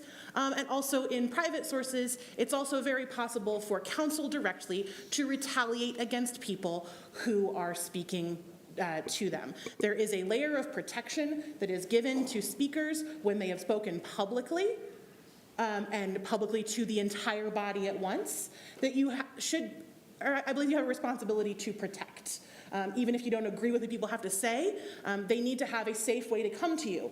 And when someone comes to you privately, a council member can, for example, threaten someone's employment. They can intimidate someone directly. They can do all sorts of things that make it very difficult to speak to your representatives. And being able to do so publicly gives you actual protection from that kind of retaliation. You should preserve public invited to be heard for a myriad of reasons, many of which I have already spoken to you about, but that is one of the most important ones. And council should not have the ability to pick and choose who speaks to them. Under these rules, you would effectively, whether it's intentional or not, have that power, and you shouldn't give yourself that power. It also would allow for roughly 15 people to organize and shut out the rest of the city from speaking at one meeting. It's really important that people be able to speak outside of the agenda. Tonight, during public invited to be heard, several people spoke outside of the agenda about things that were pretty mundane. And if you don't let them speak at public invited to be heard, what other opportunity do they really have where they know that you have to listen to them? I am very terrified that this is back on the vote, even though it already was shut down last week. It being back on the agenda so quickly with very little public notice means that the public have not even had the opportunity to comment on their own ability to comment. I really hope that the council members that voted against this in study session, or rather voted to move forward as it was, that was really confusing. But I really hope the council members stay the course, vote no on this resolution, and allow the public to continue to be heard, even if it's inconvenient for you. I think that's more important than your convenience. Okay, Mayor, we'll go back to the call-in line. Alexander is next. Go ahead. You have 3 minutes. Hi, I'm from Aurora, and I'm terrified of public speaking, but I think it's important that everyone have the chance to do it when it's important. I hope you vote no on this resolution. Thank you. Next is Jenny. Go ahead. You have 3 minutes. Hi. Hello. Thank you for listening to me, Council. Public invited to be heard is, I consider, a vital part of Aurora's local government. I mean, it gives an opportunity for constituents to speak directly to you on topics important to them. You know, tonight we've heard a lot of passion from all of you about the topics that you're passionate about, and I think it's important to have your constituents be able to talk passionately or just briefly to you and make sure that they are being heard. I was personally disappointed, honestly, when I saw this proposed change again. I'm really upset because I brag to people that Aurora has this outlet, right? We're able to come and talk directly to you about things that are important to us. You know, people in general need to be encouraged to be included in their local government and having the ability to speak directly when they know that they're going to be listened to, when they're going to be listened to by people who have the power to actually enact change and do something. I mean, that's inspiring to someone who has not previously been in local politics, or to people that are intimidated by local politics. Limiting who can speak will work against the positive that this program has. You know, I understand that you're not taking it away completely, but you are directly limiting it in a lot of ways that completely weaken the position. The proposed changes, I mean, it would make it harder for people to participate. It's a huge step backwards. We should be making it easier, not harder. And you know, our communities are made better when more are able to participate and have their voices heard. Silencing silencing the people who have elected you, it leads to badness, and history proves that. So I was relieved when you voted it down last time, and I encourage you to vote it down again. Thank you. Next is Cassidy. Go ahead. You have 3 minutes. Oh, hello. I feel that limiting the ability for constituents to speak directly to their elected officials erodes trust in representative democracy as a whole, and through that, I feel it will deeply weaken Aurora's ability to participate in local politics, and therefore the legitimacy and representativeness of our local government as a whole. And therefore, I strongly encourage you all to vote against this measure. Thank you.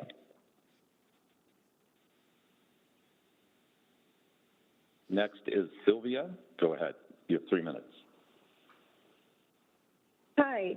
I am speaking to encourage you to vote against this measure. Being able to speak to your representatives is so hugely important for feeling involved with your politics, feeling like you can get your friends, your peers involved as well, knowing that you can tell them, hey, I got to speak to my representatives, I got to speak to my council members. You can too, so we can all get involved and create a stronger community and a stronger political environment for everyone. And limiting that in any way makes it more intimidating, more unpleasant, more uncomfortable for anyone to get involved. And I strongly, strongly ask that you vote against this measure today. Thank you. Thank you. Pat is next. You have 3 minutes. Go ahead. Good evening, Mayor and City Council members. My name is Pat Dunn. I'm a resident of Ward 3.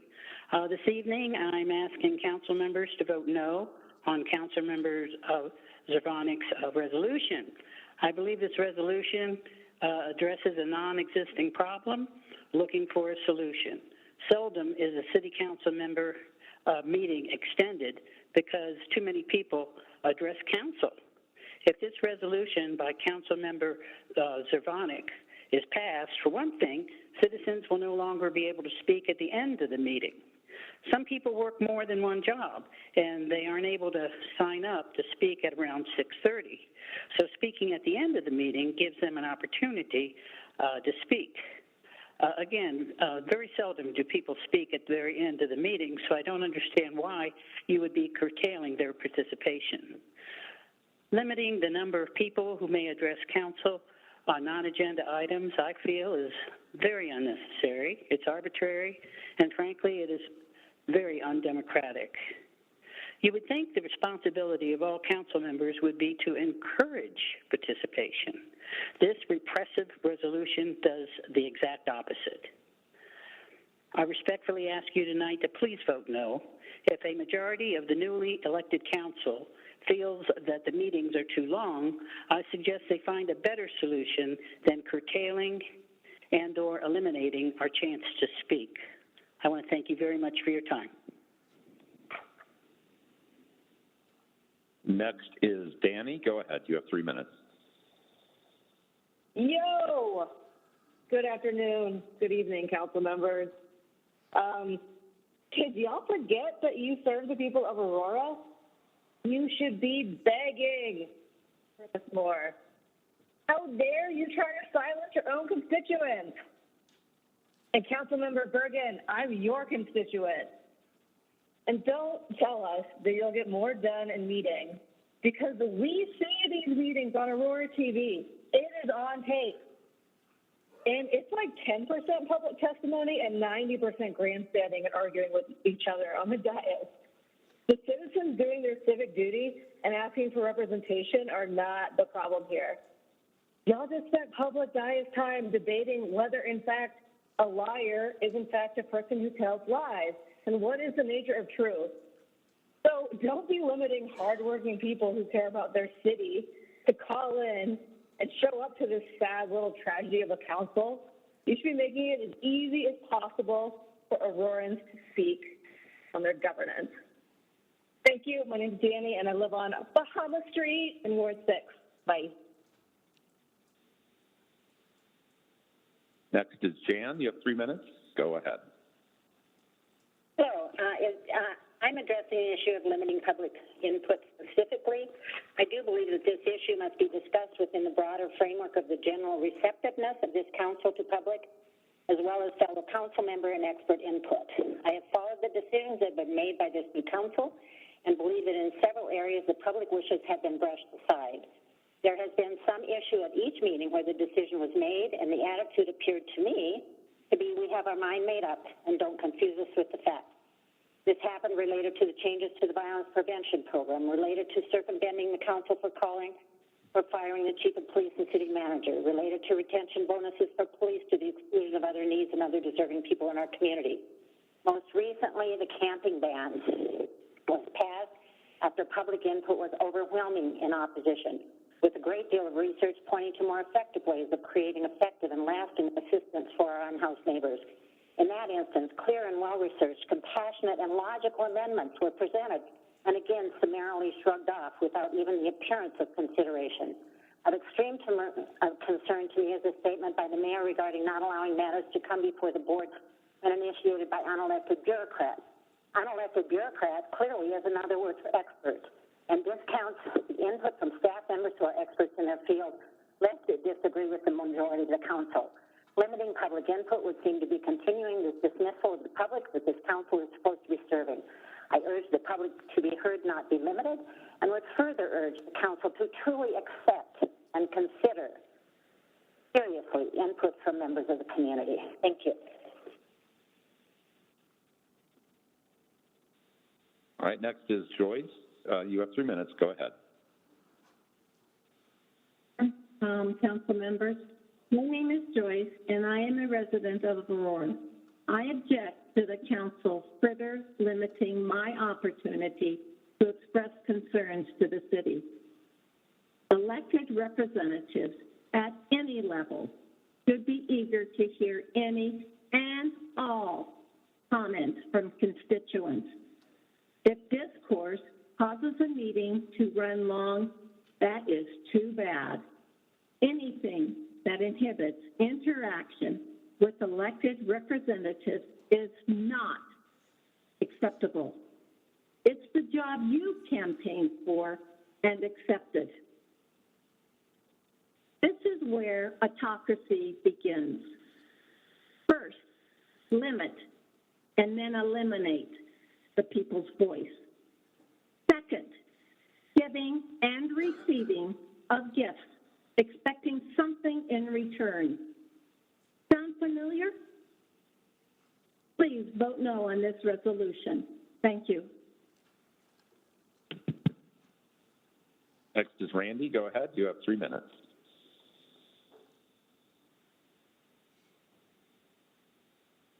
To the gal, I'm sorry I didn't catch her name, who just spoke very poignantly. So I wanted to ask that you all vote no on this item, 11M, public to be heard on non-agenda items. It's the public's chance to speak not only to all the council members at once, but the media and fellow Aurorans. That's something that is part of democracy, but I do see our democracy being attacked. For me, usually the public to be heard actually brings up interesting points.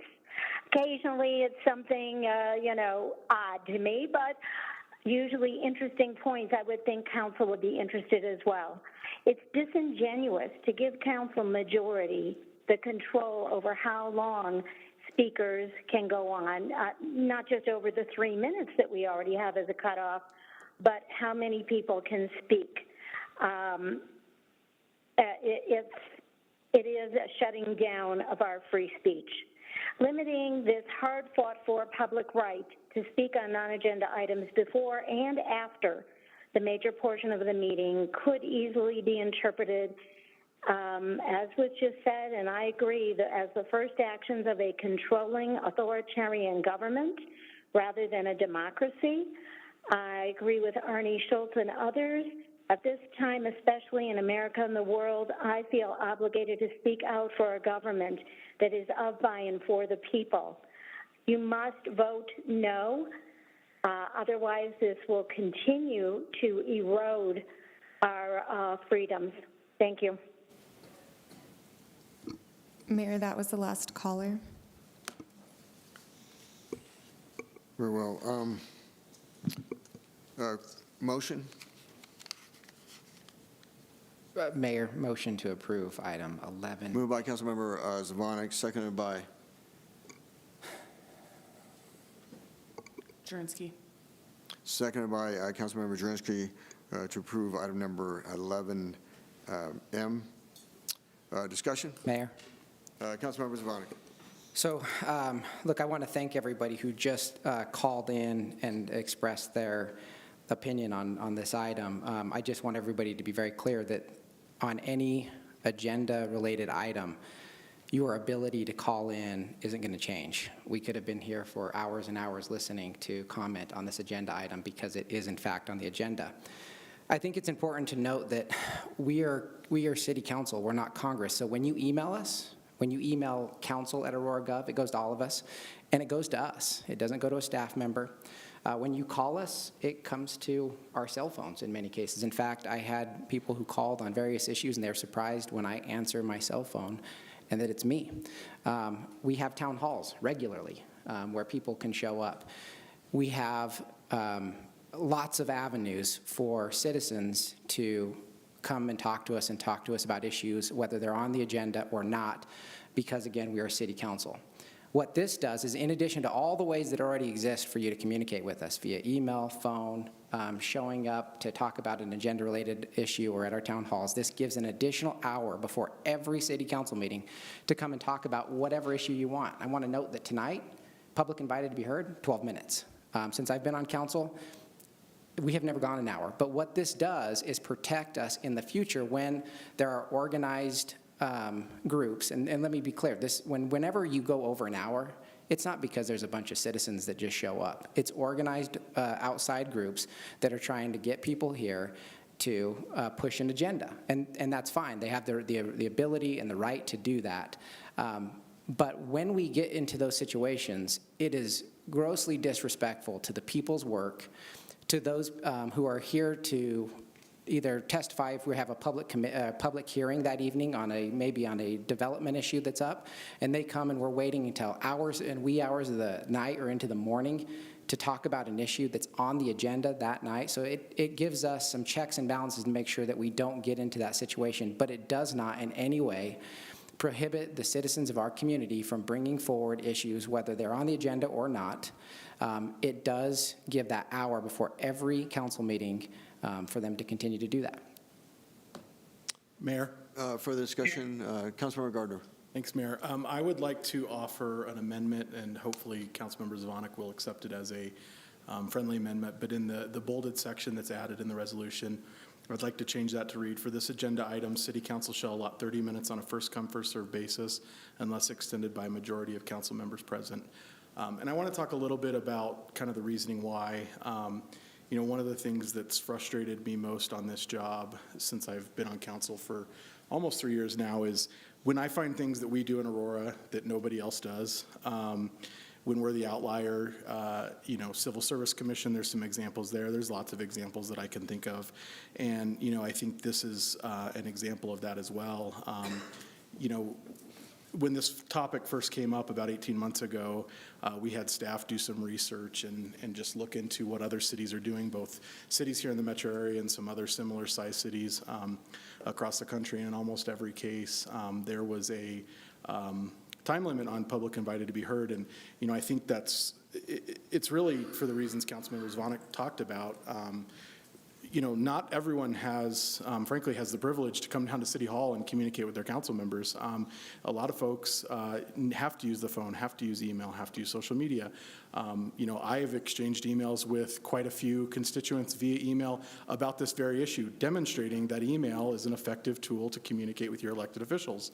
And so, you know, I think by allotting 30 minutes for public invited to be heard, we put a priority on ensuring that we have sufficient time for agenda items, because I think it's important to point out this changes non-agenda public invited to be heard. It has zero impact on the ability of our residents and, frankly, non-residents, because we know that happens, to comment on items on our agenda, like tonight's camping ban. We all know we had folks from Denver commenting on our camping ban 2 weeks ago, and I'm sure we will again tonight. And that's not changing.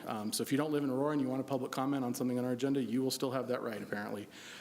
But Denver limits to 30 minutes, Boulder limits to 40 minutes, Thornton limits to an hour, and then the couple of other cities that staff looked into, Austin, Texas, 30 minutes, Long Beach, California, 30 minutes. I could go on and on. You know, I think it's shows staff and the public that we take the business that's in front of us seriously by maintaining the unlimited public comment for agenda items and making this change to ensure that we're able to conduct business for the city. So I hope Councilmember Zvonek will accept that as a friendly amendment. And with that, that's all I had. Moved by Councilmember Gardner. Second. Seconded by Councilmember Zvonek. The Gardner motion, and that's to 30 minutes before the meeting, public invited to be heard. Discussion on the Gardner amendment. Mayor. Sorry, Councilmember McConnell. Yes, thank you, sir. And this applies to this amendment and the resolution, but even as it appears in our backup. And that's that public invited to be heard is just as important as any item that we would discuss. Arbitrarily limiting this, even though we seldom go over an hour, is a distance. We're disincentivizing our community from coming out to speak to us. So I don't support limiting it to 30 minutes. I don't support limiting it at all. This is, again, a solution in search of a problem. And I don't think that we're sending the right message to our residents if we're telling them, you know, this is now going to become first come, first serve, and maybe it'll get extended if council likes what you have to say. Further discussion? Mayor. Councilmember Lawson. So I won't be supporting the 30 minutes or this resolution, or this resolution as well. You know, when you kind of look up what is the responsibilities of a public servant? You know, one of the things that I really adhere to is the promotion of dialogue, consultation, and engagement of the public. That is so important. And being a person who has actually established the Civic Engagement Academy, that would negate anything that I have actually done with any of those classes and those courses that I've taught or brought forth. So I definitely will not support this. I appreciate city staff staying, and I understand that you have families and things like that, but sometimes there's just nature of jobs wherein, I mean, that's just the nature of the job. And if you can't fulfill that, and I appreciate the work that you do and you have to stay, but sometimes there's positions or things in jobs that we have to deal with. Either that, you'll either have to work with, you know, the city manager or your director, but that's just the nature of the beast. And sometimes you either have to take that or not. This is part of this job. And as, you know, public servants, I mean, to take away, you know, I understand what Councilmember Gardner is saying. We can respond to emails and we get emails, but sometimes people like to come up in front of us because they may be talking to a council member that they may not get. They want to address everybody, and this gives them the opportunity. So I will be a no on this, on the amendment, and I also will be a no on the motion for this resolution to pass as well. Further discussion on the Gardner Amendment? Mayor. Councilmember Medina. Yeah, just to kind of reiterate what Councilman Lawson said. You know, as somebody, you know, I don't speak as much as most everybody, but on things that I'm kind of passionate about, I will. And this is one of those. As I work in community all the time, trying to get people's voices heard of the regular public, you know, I welcome the opportunity, whether people agree or disagree with me, to comment with me, to come and have dialogue with true dialogue. And I extend that all to council members as well, because we're all part of a community, regardless of where we sit on. But I would offer that opportunity to engage with me at any opportunity you get. And if I can do it through email, through phone calls, through meetings, through town halls, I would like to extend the opportunity to do more of these dialogues with community so that we build trust in community and that they can trust in us as those people that they hired us to do the job. Thank you. Further discussion on the Gardner Amendment? Mayor? Mayor Pro Tem. Just clarification on your amendment for 30 minutes at the beginning of the meeting, and you said unless the majority of council request a longer, what do you, I mean, is that any time limit? What would that mean? That's already in the resolution, so I'm not, that would be a question for Councilmember Zvonek, what his intention was. Yeah, it was, when we talked about it at the Rules Committee, it was just limiting it to an hour, but having that ability to extend if the majority of council wanted to go beyond that. If somebody wants to strike that out of there, it would be open to that amendment, but that was the conversation we had at Rules, and I just carried it forward. I mean, that part, with the majority being able to extend it, there's no time limit on that. So then, you know, I would not be comfortable with that as just open-ended if there is a time limit on that part. So I don't know how, since we have an amendment to the original resolution. Well, I could change my, Mayor. Councilmember Gardner. For this item, City Council shall allot 30 minutes on a first-come, first-served basis. Yes, I would second that amendment. So then it's a hard 30 minutes? Hard 30 I understand minutes. this correctly. Okay, very well. Further discussion on the Gardner Amendment? Mayor? Mayor Pro Tem.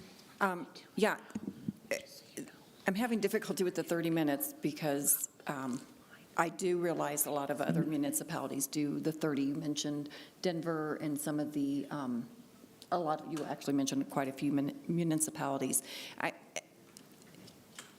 I think our city being the third largest city in the state of Colorado, we do have long agendas. And so, you know, what happened in the past was really a different time frame where we had really short. I've heard from council members that were here years ago where council meetings were literally 1 hour, you know, an hour and a half. And often with our full agendas, they can go on 4, 5, 6, 7 hours. So I think there needs to be a limit so that we can get to the business at hand.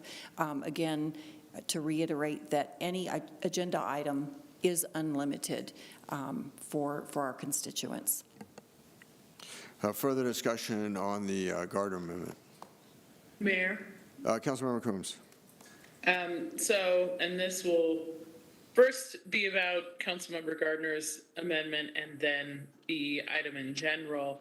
With respect to the amendment, that means 10 people can comment. And so I don't think that it's at all a stretch to say that without any type of organizing whatsoever, 10 people might show up to comment, and perhaps even more than 10. And so having it be a situation where we can't even extend and it's limited to 30 minutes means that we may have people that come out to our meetings, and not everyone who lives in our city lives close to City Hall. Most of the council members actually who are here don't live close to City Hall, and that means that a lot of our constituents don't either.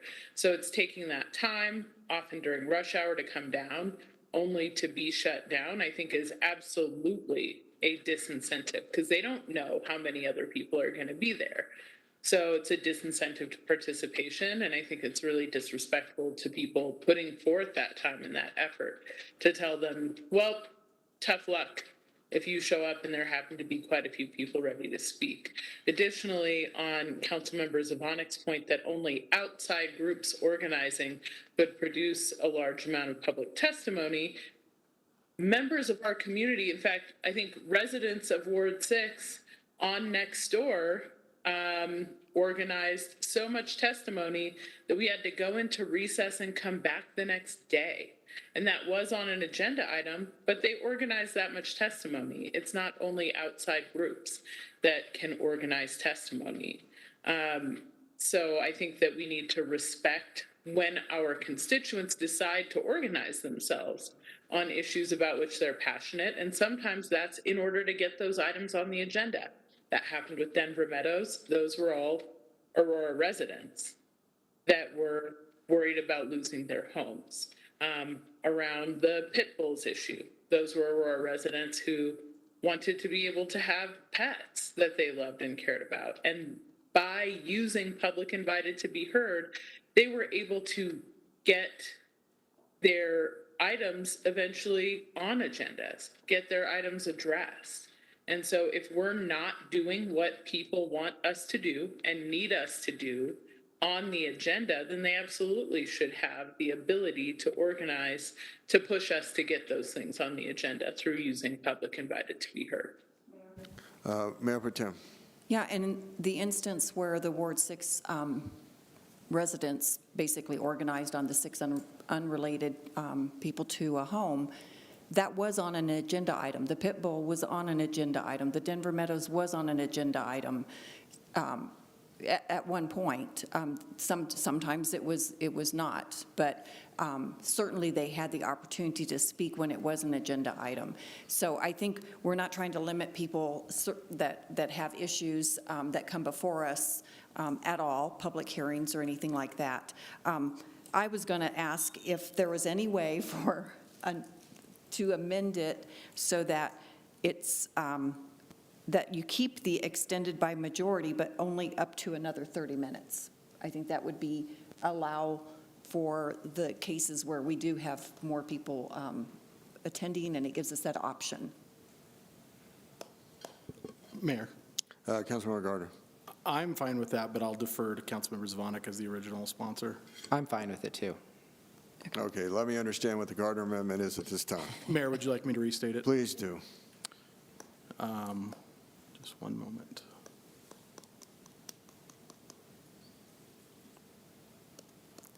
For this agenda item, City Council shall allot 30 minutes on a first-come, first-served basis unless extended by a majority of council members present for an additional 30 minutes.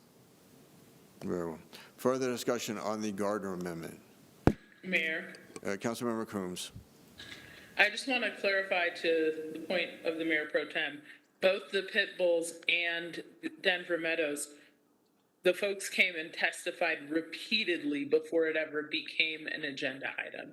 And that's what I'm talking about, is that kind of organizing to make sure that your thing can become an agenda item. Because as you said, they were on the agenda eventually. And that is an example of the power of giving our community this tool. Further discussion on the Gardner Amendment? Seeing none, the question before us is the adoption of the Gardner Amendment to item number 11M. Call for the question. The question has been opened in eScribe.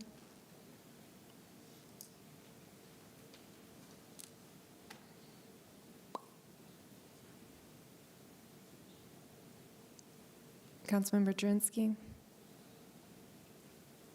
Oh, thank you. There is a tie vote. Mayor, how would you like to? Mayor votes no. Now, where unless there are further amendments, we are to the Zavonic proposal, item number 11M. Are there further amendments? Seeing no further amendments, is there further discussion on item number 11M? Seeing no further discussion, call for the question on item number 11M.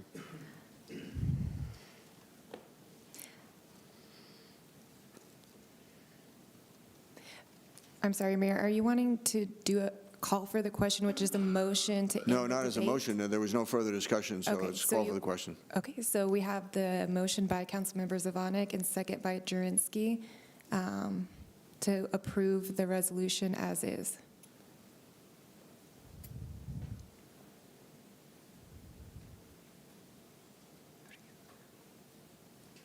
Mayor, there is a tie vote. Mayor votes aye. The motion passes with 6 votes, 5 no votes from Councilmember Medina, Marcano, Coombs, Lawson, and Murillo. Will the clerk now please read the title to item number 12A?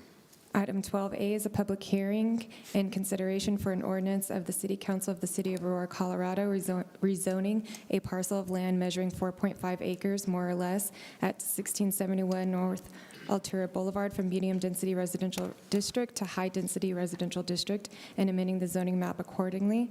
And Mayor, we do have one individual in the chambers to speak on this. Public hearing is now open. Individual wishes to be heard. Mayor, I believe staff has to go first for public hearings. I'm sorry? What? I believe staff has to present first for public hearings. Very well. Presentation by staff. Good evening, Mayor and council members. Before you tonight is a proposed zoning map amendment for 1671 Altura Boulevard. The applicant, Columbia Ventures, is requesting approval to rezone the site from R2 Medium Density Residential District to R4 High Density Residential District. The 4.5 acre property is located at the southwest corner of 17th Avenue and Altura Boulevard. The current zoning map should be on the screen. It is adjacent to the RMH Manufactured Home Park District to the west and south, and R2 Medium Density Residential District to the north and east.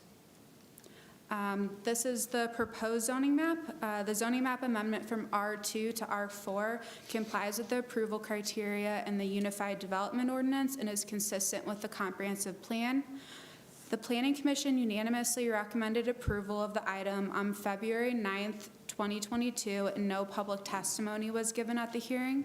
That concludes my presentation, and the applicant is also available for questions. Thank you. Presentation by the applicant.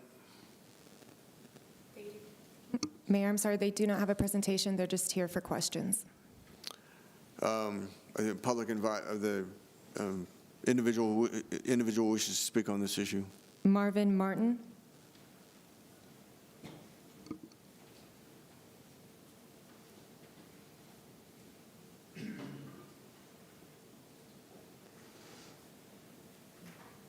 Good evening, Council and Mr. Mayor. I stand in opposition to a zoning change for the property from medium density to high density because the area is not well suited to such a change. I've lived in the neighborhood since 1974 and watched as the area has undergone many changes over the year. We have trailer parks, Habitat for Humanity, They built 38 homes in there, some multifamily complexes, but primarily it's a single-family homes, and some of those homes even have horse property. One of my concerns is that the burden that such a development would put on Altura Elementary School, which is directly across the street from the property. And it is already struggling to keep up with current educational standards. Some of the students have to cross Altura. They walk to school and home from school to access a footpath that leads from the trailer park to the school to get to or from the school. Now, during drop-off or pickup times, Altura is packed with cars, which makes it difficult to drive past the school, often leaving a major backup in both directions on Altura between Colfax and Montview. Altura is already at its limit. It's a narrow two-lane road that narrows even more on either side of the school. The existing multifamily complexes in the neighborhood are not well maintained. They have overflowing dumpsters, broken down cars, and are generally unsightly. Code enforcement is almost non-existent in our area. I live in Ward 2. So I'm not sure how they could possibly keep up with any added responsibilities over there. I'm not opposed to infill as long as it is consistent with the current flavor of the neighborhood. Perhaps that nearly 5-acre lot would be better suited to enhancing and improving the area with single-family homes, with yards and driveways, and not attached homes and parking spaces with a zoning designation of high density. We already have high density. The Anschutz campus and all the new development that has come with it. I'm sorry, sir, you're reaching your 3 minutes? I'm sorry? You're reaching your 3 minutes? No, I'm done. Okay. Are there further individuals who wish to speak? No. Are there questions to staff or to the applicant from members? Mayor. Yeah. Murillo. Oh, Councilmember Murillo. Thank you. I was just wondering if you all had any conversations with the Aurora School Board related to any of this development. It's been mentioned that it was just very near one of the schools. I'm just curious. Yeah, so Altura Elementary is right across from the school, and so the site actually hasn't submitted a site plan yet. So as part of the site plan review, there's referrals to Aurora Public Schools, and they offer comments on the application, and there's generally school fees that they have to pay as part of the development. Thank you, and I have a follow-up. Please proceed. Thank you. Could you just talk a little bit about what, if this were rezoned, what is the potential for like the public improvements, the infrastructure improvements on the parcel, near or on the parcel? Sure. So as part of that, adjacent to the property, there's currently no sidewalks.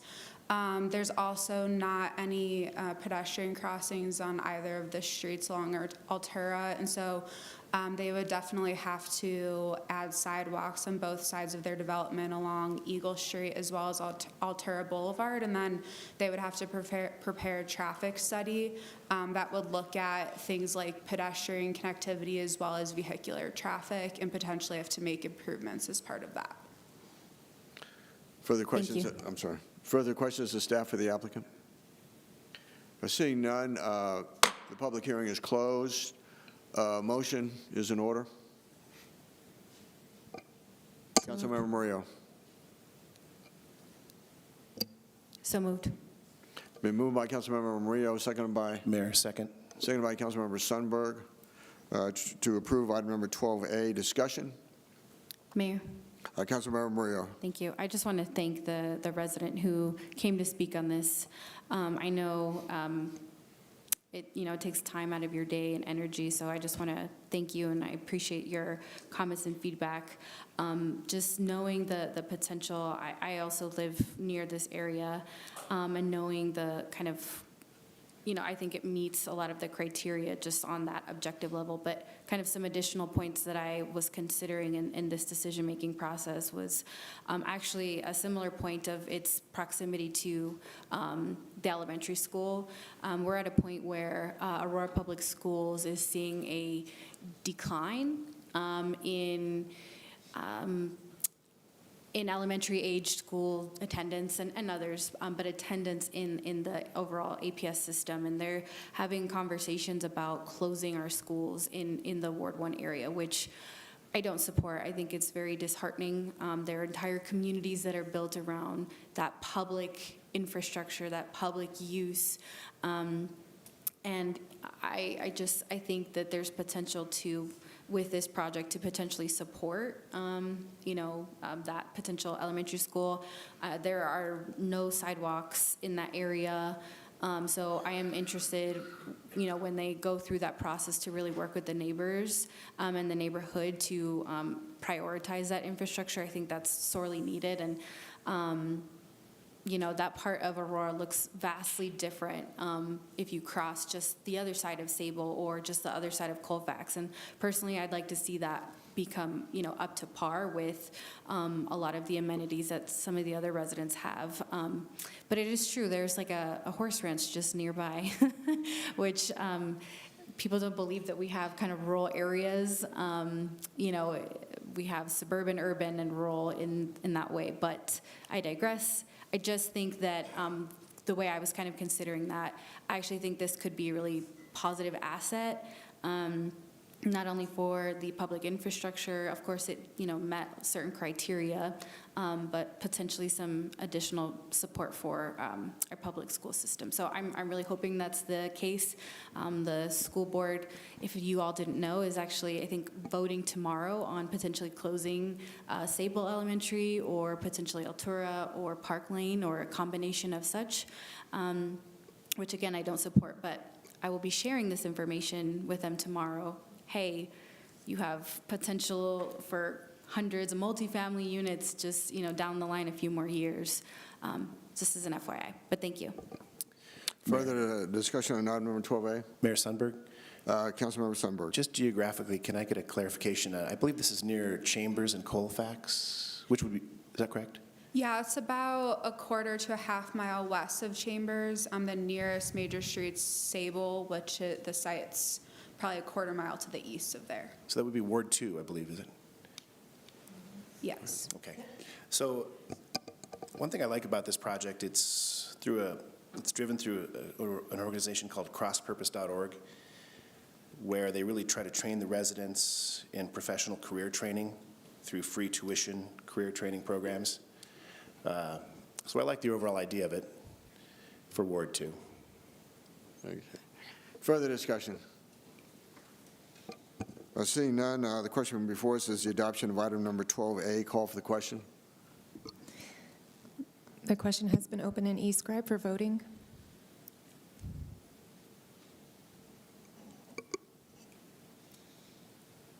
The motion passes unanimously to approve ordinance 2022-13.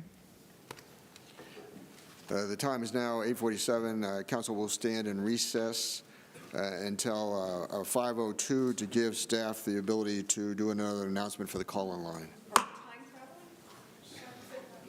Members of the public who would like to speak on an ordinance and have not already spoken to an operator, press star 3 before the item is called by the clerk. For those watching on Channel 8, call 855-695-3475 to be connected, and then press star 3. Council is taking a short break to allow any additional speakers to sign up.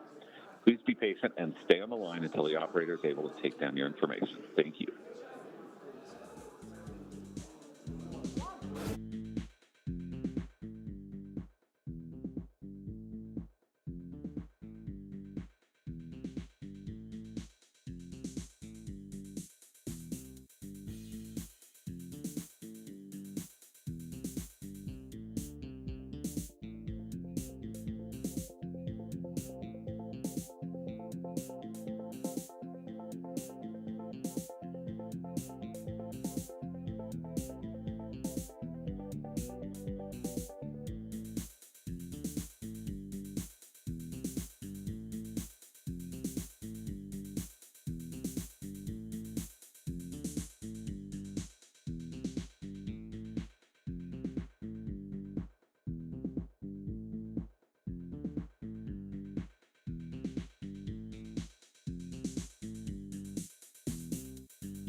Council is back in session.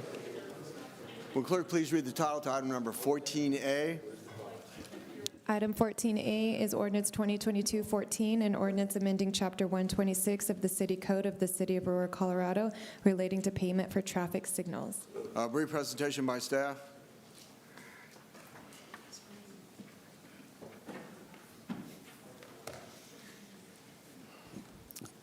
Good evening, Mayor and members of the council. My name is Carly Camposano, and I'm the traffic manager at the city within the Public Works Department. And this item before you is a ordinance for an ordinance to amend Chapter 126 of the City Code of the City of Aurora relating to the payment for traffic signals. So this ordinance, this exact ordinance was passed in 2015, and this item is really to codify it in Chapter 126 instead of Chapter 147. So this is for payment for future traffic signals. So when a traffic signal isn't warranted on the first day of development, the city collects money to install the signal at a future date when it is warranted. And that concludes my presentation, so I'm happy to answer any questions you have. Questions to staff? Seeing none, thank you very much. Motion? Motion is in order. Mayor. Councilmember McConnell. Thank you, sir. Move to approve 14A. Moved by Councilmember McConnell, seconded by? Second. Seconded by Councilmember Durinsky to approve item number 14A. Discussion? Seeing no discussion, call for the question on item number 14A.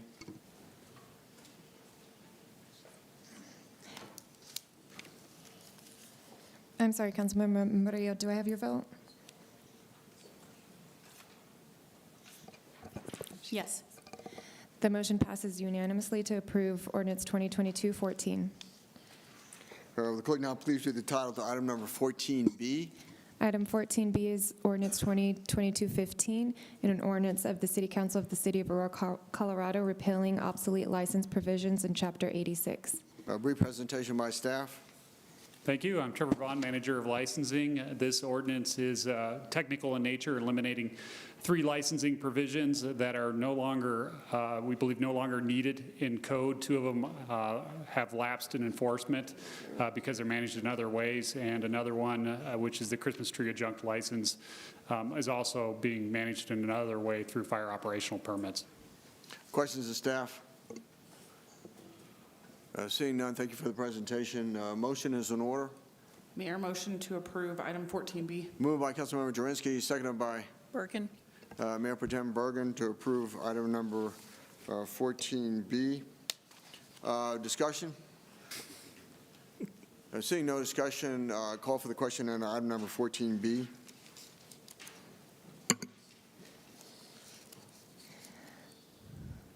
The item has been open and e-scribe for voting. Okay, the motion passes unanimously to approve ordinance 2022-15. Will the clerk now please read the title to item number 15A? Item 15A is ordinance 2022-11, an ordinance of the City Council of the City of Aurora, Colorado, rezoning 10.532 acres of land, more or less, generally located north of Jewel Avenue and east of the Plains Conservation Center within the City of Aurora, County of Arapahoe, State of Colorado, from Parks and Open Space District to Accident Potential Zone District, Clear Zone District subarea, and amending the zoning map accordingly. Brief presentation by staff.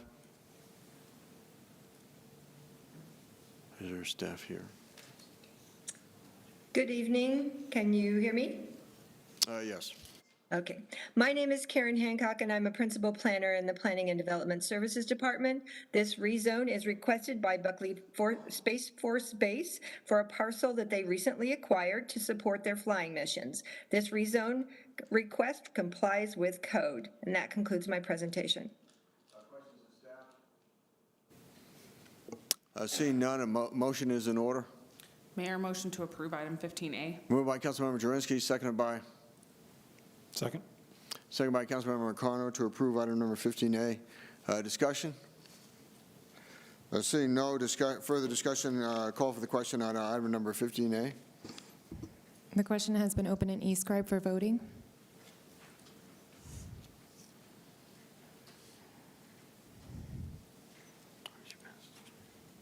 Councilmember, thank you. The motion passes unanimously to approve ordinance 2022-11.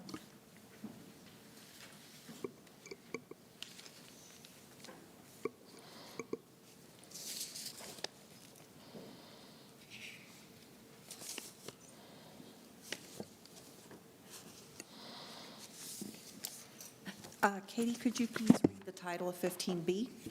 Item 15B is ordinance 2022-12, an ordinance of the City Council of the City of Aurora, Colorado, adopting a new section to be numbered 94-122 to the city code pertaining to prohibiting unauthorized camping on public or private property and adding Article 4, Section 114-106 through 114-112 to Chapter 114 pertaining to abating unauthorized camps on public property.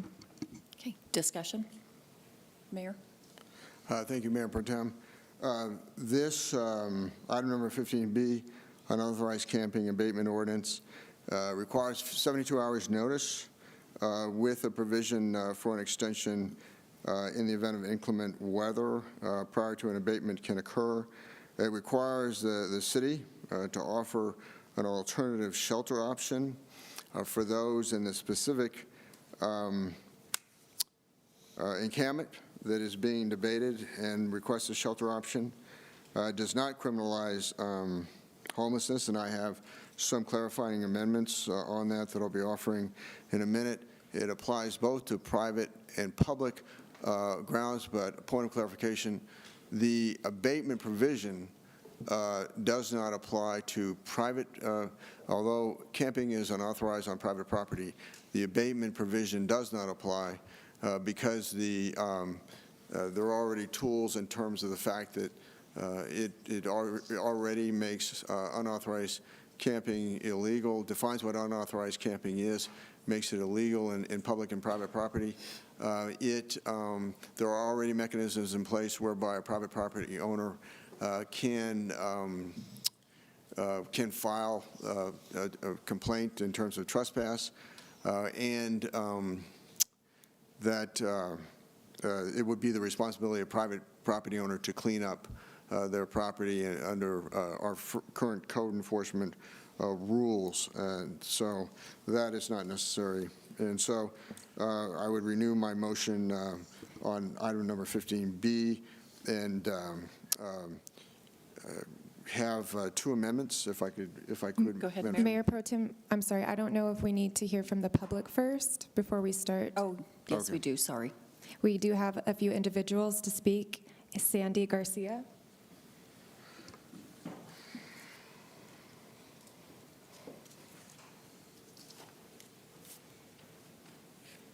Hello, my name's Sandy Garcia. Thank you for your time this evening, allowing the public comment. I've been a resident with my family in Woodwind Crossing for 19 years, almost 20, and I absolutely support a ban on camping. I will just share with you a few stories. I normally walk through the neighborhood, no matter the weather, and as I walk through the neighborhood, I see more and more of signs of people camping. And for instance, the mattresses, pillows, blankets, cushions, chairs, on and on, throughout Tierra Park on the east end, along Chambers and Iliff, and on the around the on-ramps, off-ramps of Iliff, Mississippi 225. I had an instance this year where when my children, I have 3 teenagers, they were forced to quarantine at home, although they were perfectly healthy. As I went to go see a client, I had a woman with a shopping cart try to come into my garage saying she is home. And she had a bracelet on with her name, and I am a medical professional. I addressed her by her name. I talked with her. She clearly was not leaving. She also helped herself, which is fine, to some books from our book library. She chose specific books, again, showing she was making decisions that she chose to make. And I actually had to call the police to help escort her off my property. I had a daughter work at Dairy Queen for 2 years, and it came to the point where she was afraid to take out the trash, which is right there at Chambers and Iliff, and because of the homeless situation. And as I walked around, yes, there was a homeless man living behind the shopping complex. As I further walk around that complex, around the Northwest Chambers and Iliff complex, there's drug paraphernalia and alcohol bottles. And as I walk the neighborhood and see homeless camps, there's constantly alcohol bottles, drug paraphernalia. I've thrown out a crack pipe. I've witnessed other devices used to smoke. And then in addition to that, in the private business. There was actually a flat screen TV, which I reported to the police, plugged into that business, as well as a little stove to cook. It's concerning the fire hazard. My daughter pointed out a propane tank off Iliff and 225 in that camping area, as well as animals, geese, and in our neighborhood, there's been foxes, coyotes, I've seen deer, as well as the safety for the individuals, what it's doing also with the animals, but the individuals. I'm concerned, we're all concerned in my family about the safety of the individuals. It gets drastically cold at night. We are absolutely concerned for the health of the people out there. It is not safe. We're concerned for their safety. Not just that it's an inconvenience and unsightly. This is not safe for these individuals.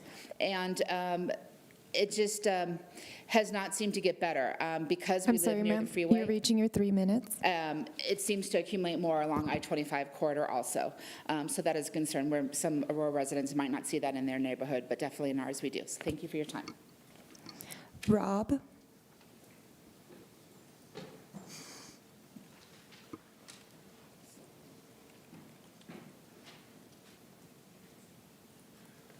Good evening, Councilman, Councilwomen, and Mayor Kaufman. Haven't seen you in a long time. I've met you and worked with you when I was doing stuff at the Capitol years back.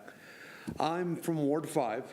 I can't do the same as she did. I can give you all the examples in the world. We've all heard them. But let me premise what my community and my neighbors and my friends directly speak to this before you vote. And I'll monitor my tone, Ms. Lawson, because I have a tendency to be aggressive. I've lived here since 2010, and I've spoke to you before. And I was here to compliment you on some of the issues that I saw were helping the community. I guarantee you I'm not here to pose any compliments to you tonight. The fact that this is even debated is ridiculous. I want to speak what the thoughts of my neighbors and I have on these issues that you have on your table tonight. In addition, we intend to record your votes so we can work to evaluate your contribution to our community. If the votes are no, we will evaluate that on the next election cycle. Promise you. You need to start to respect the overall needs of our communities. If not, maybe you should start updating your resume. We all worked very hard, and a lot of us put together a lot of support and financing to put Ms. Zirinsky on this board. And as a community, we can work just as hard to eliminating some of you from those seats. And don't think we won't. Okay, now let's talk. The urban campers are not exercising their right to public space. We all know that, let's be honest already. I love camping. I have a nice camper as well. I don't camp in the drainage ditch. I don't camp off of the back road, and I surely don't pitch a tent in the middle of I-225. It isn't camping by any definition. It's a nice politically correct term so everyone can deny the problem. It's a feel-good joke. We need treatment. Veterans in need of treatment are out there. There's programs we can put them in touch with. Drug addicts are enabled to continue their abuse because we're not cleaning up this mess. The last mess they cleaned up, a hazmat team caught over 30 needles they had to get out of the dirt over by the DoubleTree. People that just are down on their luck, that need a little boost and need a little help, we can come up with a program for that. This is an allowance by the feel-good society to push away the issues. We have to stop enabling the problem. We have to help treatment programs. We don't utilize them because you don't want to get your hands dirty. Which brings me to my final point. What has happened to our police department? Yeah, they had to suck up on some issues. We all know that. Sir, I still you're reaching your support 3 them minutes. I'm as sorry. is. But for Pete's sake, don't neuter them. Let them do their job.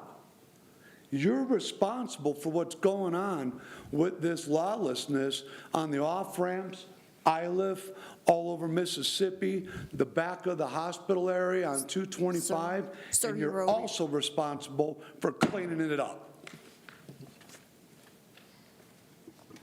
Omen Cross?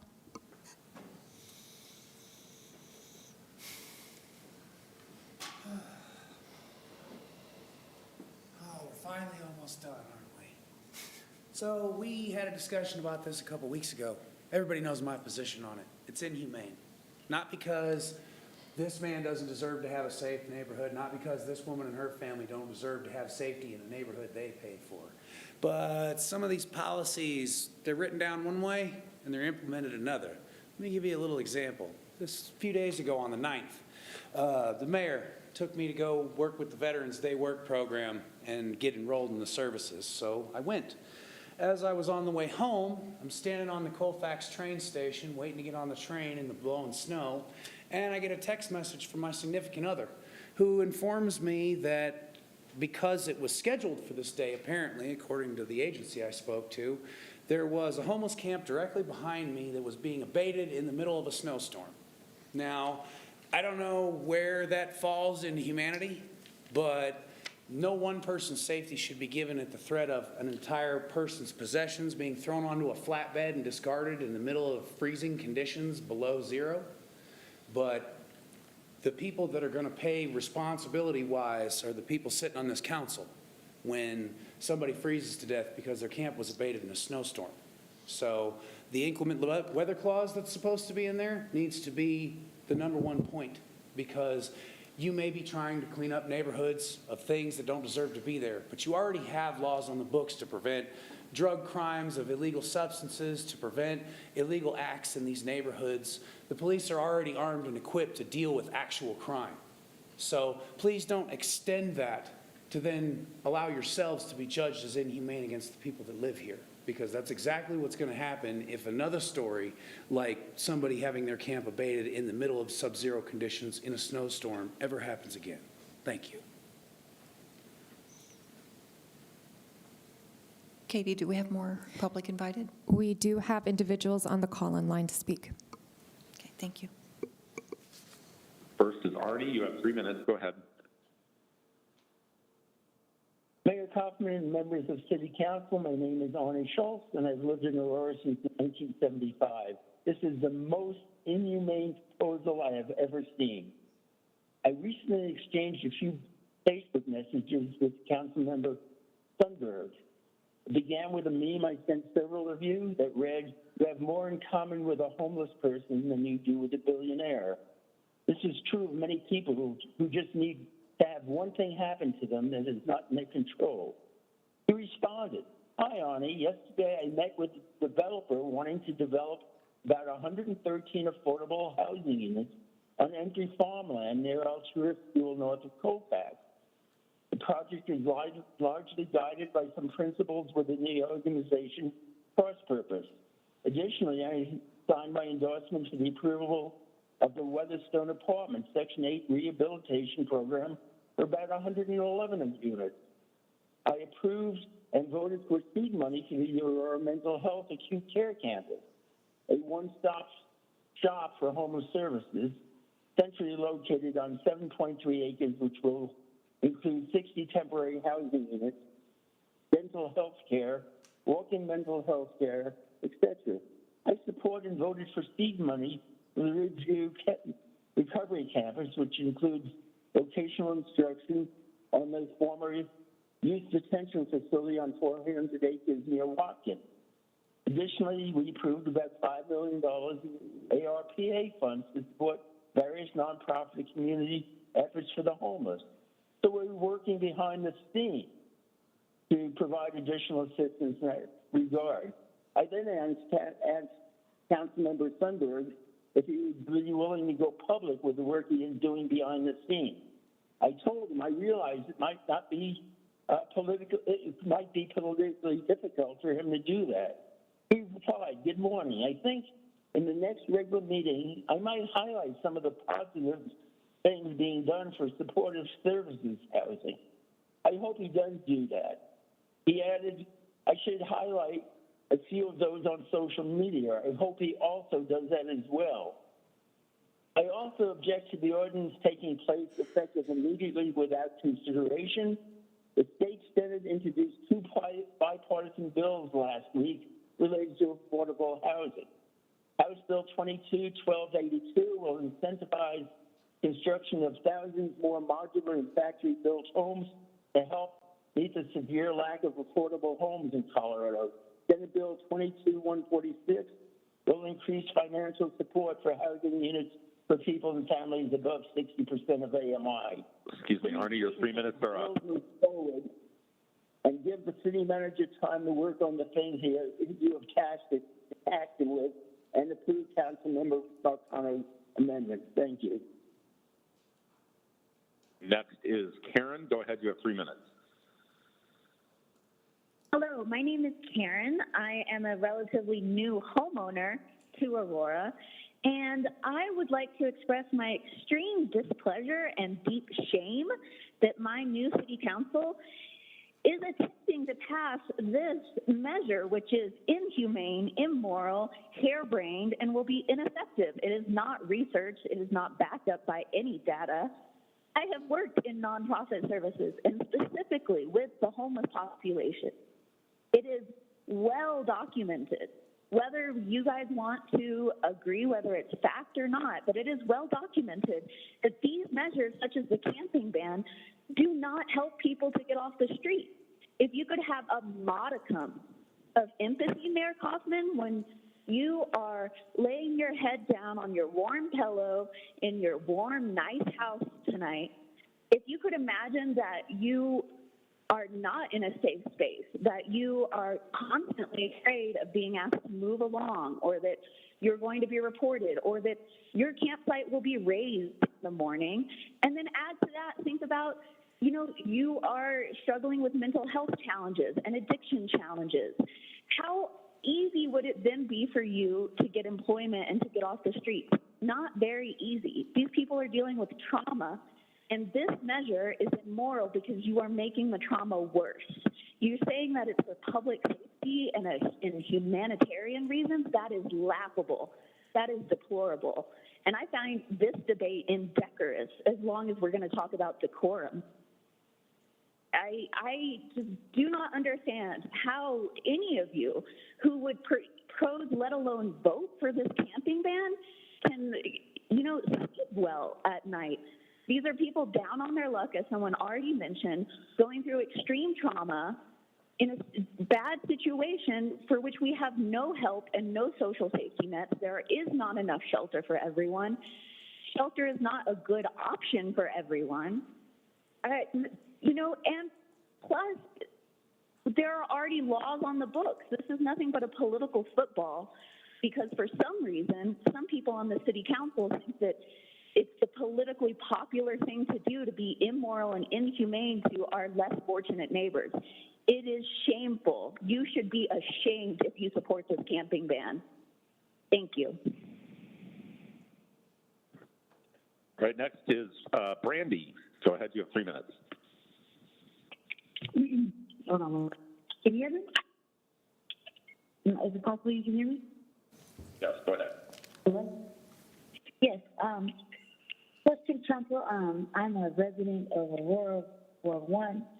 I'm calling because I have been doing work amongst the unhoused in Denver for just a little under a year. I was previously unhoused, living on the sidewalk of Denver in the Curtis Park, Back Lynch Triangle area. I would say housing first is the best option, and it actually works. This urban camping ban that I was a victim of and continuously suffer, even in the programs after that, the stems from that, is a joke. Obviously, it's not working in Denver. What makes you think it's going to work in Aurora? Aurora has more things that are actually severely more important, like systemic racism, abuse from the police, all sorts of other things that are really serious.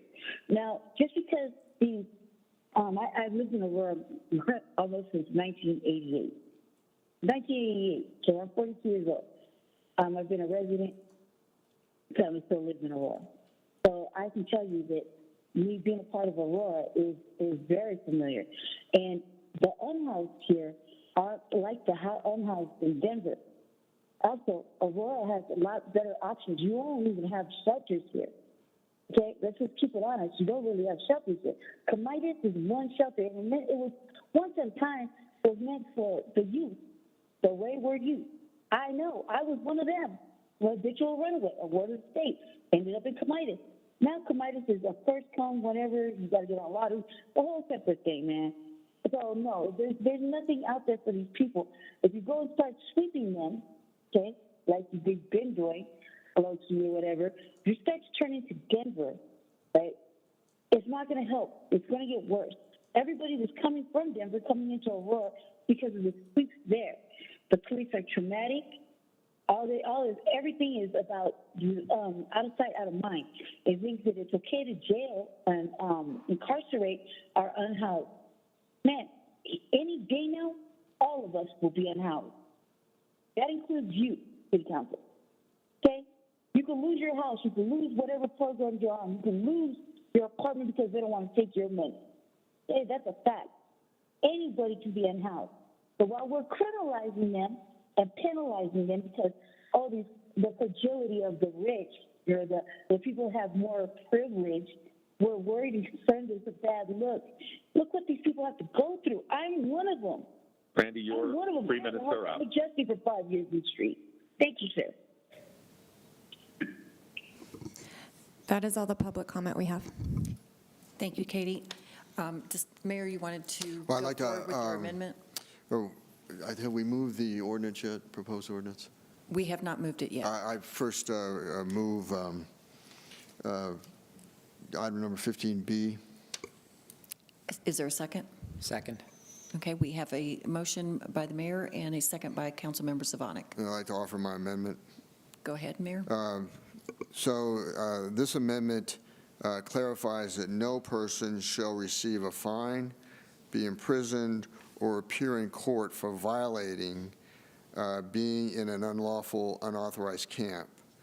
Section 94-122 permits the city to order individuals in a lawful, unlawful, unauthorized camp to move from the unauthorized campsite so the site can be cleaned.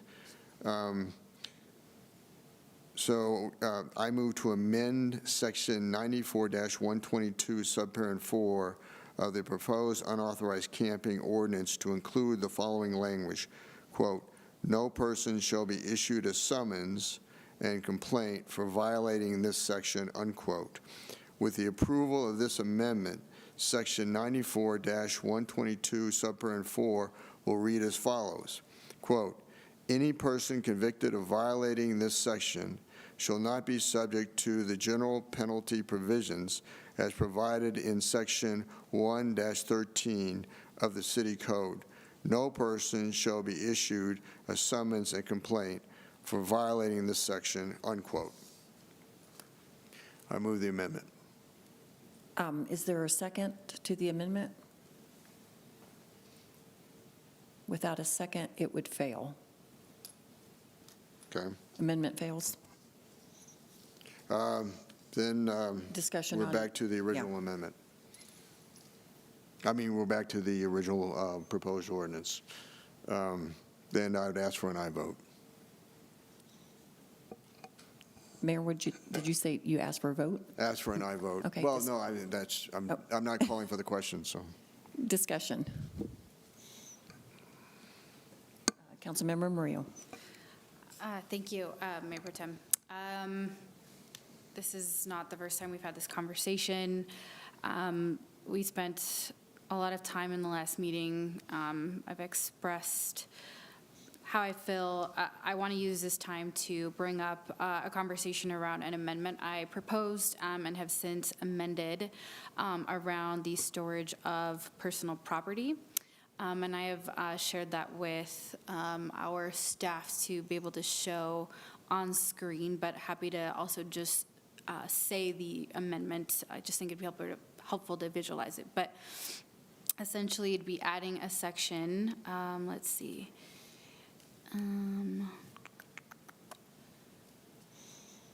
In section 7, it would be section 114-111, storage of personal property. The city manager shall develop a policy for the storage of personal property removed from an abated unauthorized camp. The policy shall be presented to the City Council for council's approval. The policy shall address the types of personal property that shall be stored, the length of the storage period for unattended personal property, the length of the storage period for the personal property of individuals receiving homeless services, and the location and accessibility of the storage facilities. So this was my attempt to incorporate the feedback. You know, it sounded like there was some support for storage. At this time, it didn't make sense to specifically prescribe the ways in which we would enforce something like this. So I was deferring to kind of our staff structure to come up with a process that can be in the future developed and reviewed by our city council for further approval. So I wanted to propose, I want to move to amend this ordinance with this language. Second. Okay, so there's a second. Is there discussion on the amendment? Mayor? If I could ask a question of staff, Mayor Pro Tem.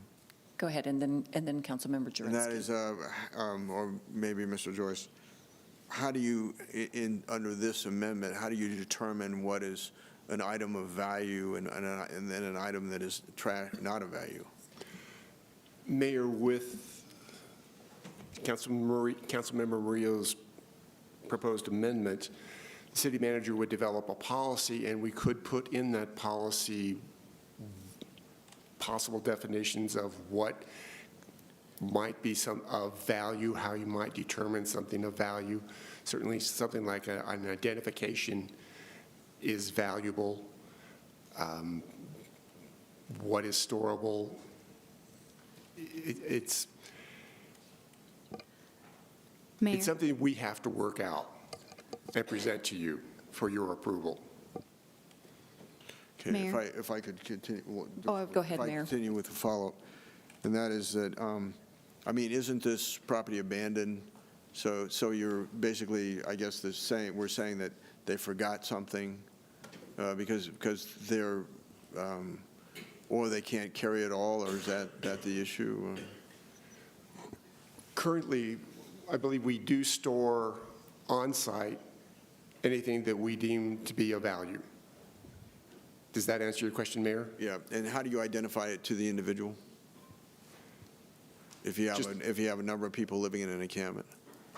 Mayor, Councilmember Murillo would like to address that. Okay. Yeah, thanks.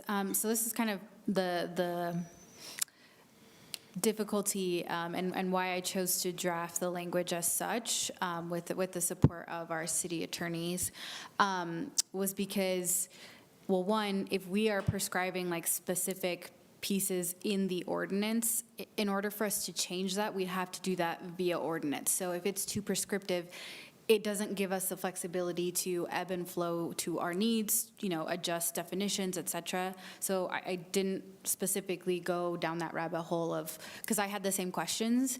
So I think it makes a lot of sense to defer to our staff, who's going to work with our providers and all that good stuff, exactly as they do now. Likely they will be a reflection of kind of what we do in practice now, but I like the idea of formalizing a policy to kind of address these kind of categories. And I'm sure this might not be the most exhaustive, I don't know if this is all the things they'll consider, but I think these are the kind of the areas that I heard folks wanting to address, pro and con against, rather, the ordinance. So just to clarify, Mayor, there's not that specific definition for that reason. Councilmember Jurenski. Thank you. My first question is for Jessica Prosser. You had said 2 weeks ago that as of right now, important documents, paperwork, identification, that is stored, correct? Yeah, so if the abatement contractor comes across something that looks like a vital document, it will be set to the side. When we're abating an encampment, sometimes that's done by hand with hand tools, sometimes it's for something very large, a larger equipment. But yes, if there's something that appears to be a personal item,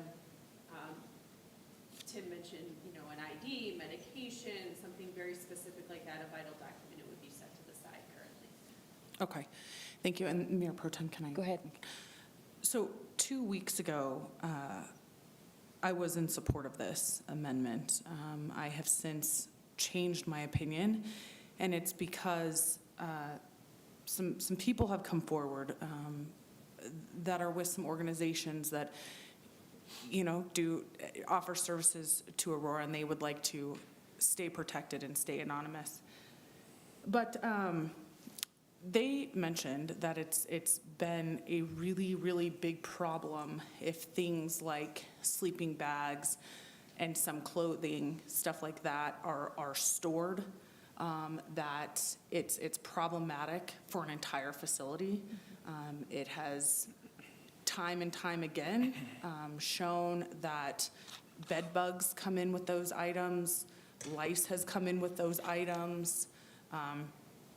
An array of things have come in with those items, and they pointed these things out. And so as long as what is already in place remains in place, which I feel confident that it will, that for medication, identification, personal documents, that those things are secured, and these people are able to get those items back.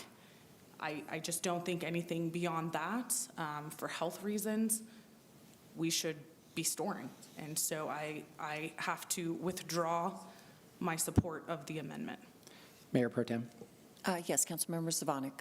So I could potentially be in favor of this concept as a companion resolution directing staff to come up with some sort of policy, but I would not and will not support it as a substantive amendment to this ordinance. I think it's still very vague, and there are some safeguards in place already, as Councilmember Drinsky just mentioned. So, Councilmember Murillo, if you wanted to bring forward a companion resolution that sought to do something like this, I would be more open to it. But as far as an amendment to this ordinance, I will be a no. Mayor Pro Tem? Yes, Councilmember Murillo. Yeah, thanks. No, I think the mayor was amenable to this being a substantive amendment. He said that on record last time, that he would even be open to this being subject to a third reading as a result of this substantive amendment. So I want to include it as is. I think I understand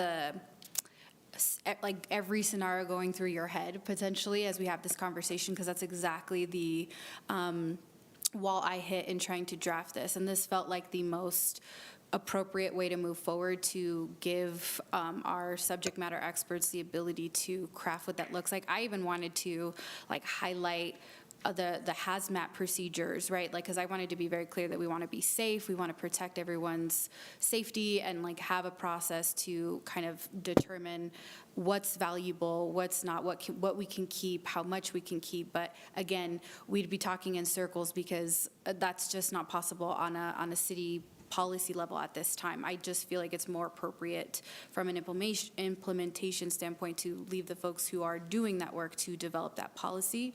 So I hear the, kind of back and forth there. But I think this is giving as much direction and ability to define what we mean by valuable and all those things as is. Mayor Pro Tem. Yes, Councilmember Gardner. Yeah, when we talked 2 weeks ago, I said I supported this concept, and I still do. I don't like the idea of someone facing their camp being abated and the government taking their property and destroying it. I think what Councilmember Murillo came up with is vague enough that it will allow us to address, like the concerns Councilmember Drinsky brought up. Maybe we don't include sleeping bags because of the potential for bed bugs or whatever that looks like. So I think this is vague enough that it allows us to address all of that. It will allow staff to address all that. But I think what it really does is it creates the policy direction, and then it tells staff that they need to create the policy and come back and bring it to council for our approval, which is how our system should work. And so I am still in favor of this, and I hope there will be enough support to put this change in there, because I think it's really important. It's just like when somebody goes to jail. We don't take their property and destroy it. It's the same. It's a similar concept, and I think it's really important that we protect people's belongings. And I actually want to say something as well. And I do think it's important to be able to protect people's valuables. I think, defining what valuables are is going to be obviously staff, for your direction. So my question is to staff, based on this amendment, do you feel that you would be able to have the resources to be able to store items and to define what should be stored? Because obviously there is a sanitary concern there, and even from a perspective of having enough space for storage. I know the Day Resource Center has some lockers. I don't know if we can expand on that, but could you address your ability to come up with a policy? Can you all hear me? Okay. So as far as coming up with a policy, I think that is something that we could do as in a definition. I think things along the line of medication, personal identification, things of those pieces make a lot of sense typically when a camp is being abated. Looking at things like sleeping bags, tents, fabric, things of that nature tend to be soiled, or it's just not a storable item at that point in time. As far as an actual storage facility, I would personally, based upon what I know about the ADRC and the limited amount of storage that they already have there and the quantity of abatements that this may ensue, we would need some sort of storage facility and funds in order to make that happen. I don't foresee just a couple of lockers at the ADRC allowing for sufficient storage for the items that we would come across in the abatements. And then if a camp is abated, there's 72-hour notice, but obviously the intention behind the camping ban is to offer alternative shelter. So for, and I don't know if this goes to Jessica, but for those that do accept alternative shelter in that situation, would those shelters have the ability to store items? Yes, so currently people can bring their personal items with them. So that would remain with this, with any shelter option that would be pursued in addition. So right now, people can bring personal items with them. That's typically a backpack, a couple of bags, and that can fit in their sheltering option. So probably not large tents and propane tanks and things like that. It would just be what we would define as kind of personal items, and our street outreach teams work with folks on what can come along with them. Thank you. Further discussion on the amendment? Mayor Pro Tem. Yes, Councilmember Marcano. Thank you, ma'am. I just want to state that I support this amendment, although I remain opposed to the overall policy, and because it's going to generate a tremendous amount of harm. I do support these attempts to do some harm mitigation, so I'll be supporting the amendment, but again, my position on the original ordinance has not changed. Okay. Further discussion? Mayor Pro Tem? Yes, Councilmember Coombs. Actually, sorry, I'm not going to be able to comment right now. Okay, we'll come back to you. Other council members? Okay, so, Mayor, do you consider this a friendly amendment? Yes, I do. Okay, so the mayor considers it a friendly amendment, so would we, I guess we would vote on, well, first of all, is there further discussion? Sorry, I'm cutting off the discussion. Mayor Pro Tem? Sorry, I'm ready to go now. Go ahead. Sorry about that.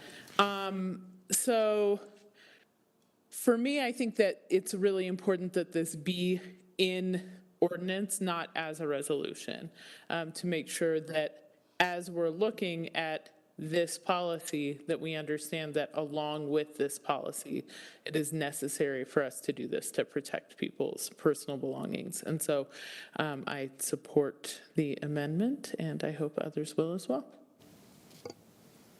Further discussion, Mayor Pro questions? Tem. Yes, go ahead, Councilmember Jurenski. I just still have a problem with this amendment. I think that city staff is already very committed to preserving, personal documents, identifications, medications.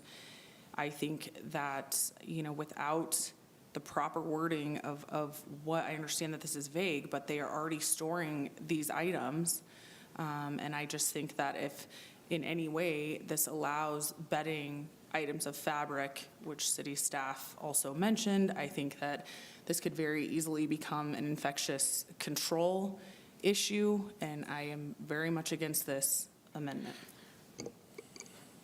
Further discussion? I have a question on, I don't know if you could bring it up on the screen again, the actual wording, but if staff is not able to come up with a policy, does this negate the camping ban? I believe the way the amendment is worded, staff will continue to submit proposals for policies for your approval, and eventually you'll either approve a policy or not. And if we cannot come to a resolution for a policy, it may stall the abatement process. So I think that brings up probably Councilmember Zvonik's point that it needs to be a companion resolution, because we probably should be voting on the camping ban ordinance and then do the companion resolution, because if you come back and say it's completely impossible, or you say it is possible and here are the boundaries and the requirements, then we would vote on that as a separate resolution. At least that's, so I personally think it needs to be separate. Mayor Pro Tem. Councilmember Mario. Thank you. I mean, sure, we could talk about the ways, like all of the possible scenarios that this wouldn't work out. We've already outlined that we have a policy that we follow. That could potentially be it. I'm hoping that we have more robust discussion. We don't have all the information that we have available to us at this time. We are not the subject matter experts working with these service providers to think about processes, to talk about what actual assets and space we have available, if that is the will of the council. That's the thing, is I'm certain that there is a policy to be had. It may not be everything I want it to be frank, but that's also why it wasn't very prescriptive, in that we were soliciting that input from staff to see what is feasible. I don't think they're going to recommend something that they can't themselves, fulfill. So I still think that it is appropriate in this ordinance. It is vague intentionally to address these issues, and then now we're talking about it being too vague, and it's not going to work. So I would just ask you all to consider kind of that conundrum, right? Like, it's too much or too little, right? And I think it's enough direction to staff to be able to address this. Okay, further discussion, Mayor? Yeah, I'm fine with this. I think what this does is that it memorializes, in a way, the status quo, but it memorializes it to the extent that it is now a part of the ordinance. Yes, it could be done in the form of a resolution, but I'm fine with doing it in an ordinance, and yes, it is a substantive amendment that would in fact delay the implementation by requiring an additional vote. And I will renew my motion, my clarifying motion on clarifying language that this ordinance does not criminalize homelessness. And so I know there were members that were concerned about delaying this to another vote, but I do support this amendment and will delay it for another vote. And next I'll renew my motion for the clarifying language, but support the amendment. Okay, so further discussion before we vote on this amended ordinance? Okay. Katie, if we can go. Oh, yes, City Manager. Yeah, I just want to be sure I understand. Are we being asked to bring back verbiage for the next council meeting, or, No, it's to develop policy. okay, It's just direction, right? okay. Yeah. So this will be the actual verbiage in the ordinance, and then we'd come back when we feel like we've got the policy to implement. Correct. Okay, further discussion? No? Okay. Mayor Pro Tem? Well, I do have a question for legal. You need to be recognized by Yes, the, oh, I'm in trouble. Just bring that gavel down. go ahead, Mayor. Okay, normally, I think that this would just give the discretion to staff to implement the policy. But am I reading does this amendment require staff to come back to council and to council to vote again on a policy, or it gives discretion, is my understanding? Correct. Presented to the council, so we're actually voting again, or? No, we're not. So we're voting again, okay. Well, The exact mechanism how you do this, I am not sure. I don't know that if the city manager makes a policy and how that's presented to you for your approval, I don't know, that might be just motion as opposed to an ordinance or a resolution. So this is the same language with our employee handbook that actually comes to council, council reviews it. So this is the same language used in the employee handbook that's in this particular ordinance. To clarify, we would not be voting on a policy. We're voting now on this being included as part of your camping ban ordinance, correct, Mayor? So I think there's a little bit of question here, but I think as I understand it, the language is that it's consistent with other policies whereby we're giving direction to staff, but the actual implementation language, the rulemaking, if you will, is at the discretion of city management. And so I think it may come back to city council for review, but it sort of silences consent. I don't think it requires a formal vote. Okay. Mayor Pro Tem? Yes, Councilman Jurenski. I guess I would like to ask city staff, or maybe the city manager, what does the timeline of this look like to develop this policy? I am aware of what Denver does and a few other jurisdictions. It may be a quick turnaround to get some sort of policy, whether it's approved by a majority of council, I don't know. But it might be a short turnaround to get something to you. Councilmember Jurenski, can I add to that? Please. So I would say probably reasonably, maybe 6 weeks. I think we'd want to work with the service providers and folks that would be transporting folks to shelter as well. And dependent upon the shelter option, if that storage can be, fully accommodated within the shelter option, or if we would need to, lease additional space. So I would say by the time the ordinance would go into effect, we would at least have a policy in place. So that's about 5 to 6 weeks from now, from the time of the last reading of the ordinance. So another 6 weeks beyond the 30 days? No. No. No, I'm just saying from this point, if we need to look at some options and talk with some service providers, it's going to take us a few weeks to do that, to come up with exactly what the policy is. Then we'd have to write the policy and get it approved through our normal kind of process for doing that. So this would probably be a companion business policy memorandum to what we currently have, which we have that will implement this ordinance. So we currently have one. We'll tweak it to make sure that we're implementing the ordinance as written to now, and then there will probably be a companion business policy memorandum specifically dealing with the kind of personal property piece.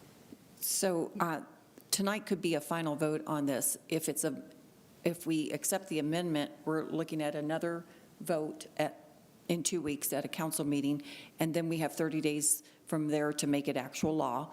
And you're saying that policy is going to be designed and then would have to be implemented by staff. So my question to the attorney is,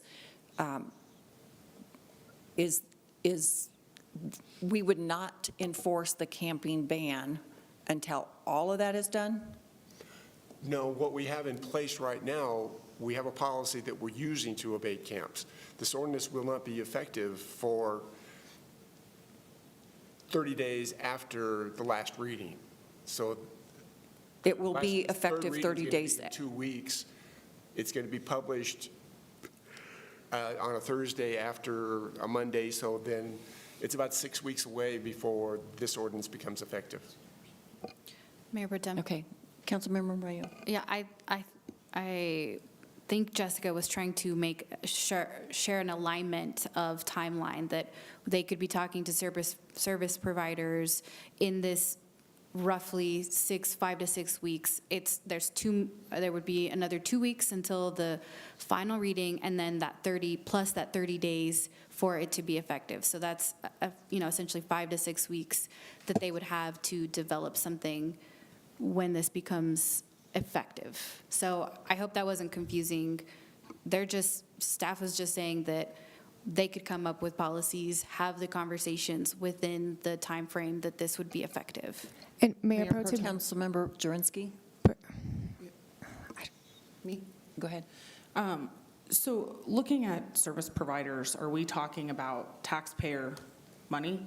Are we talking about taxpayers' dollars to rent space, to store personal items? So, yes, we would right now accommodate within the current shelter that we have. And so if there's a need to go beyond that, dependent upon the volume that we can expect, then we would put together an analysis of what that would cost. So, and if this ordinance passed without this amendment, would it change anything that you guys are already doing as far as storing medications, identifications, paperwork, stuff like that? I want to clarify, we are not storing anything. We are leaving those items on site to pick up. We are not storing those currently. So if somebody was to come back to the area that was abated and there were important documents that were left behind, that is what we are meaning by leaving them behind. We're not storing them at a different facility for people to come and pick up. And I would like to say that while I'm talking, my colleague, Councilmember Murillo, says under her breath that she can't stand that everything comes back to being about taxpayer dollars. Well, every one of us up here has a fiduciary responsibility to the taxpayers of Aurora. So I really don't appreciate, the undertones. And Mayor Kaufman, I just would like to say that I see this as a delay tactic, and some of us have supported this camping ban pretty fiercely.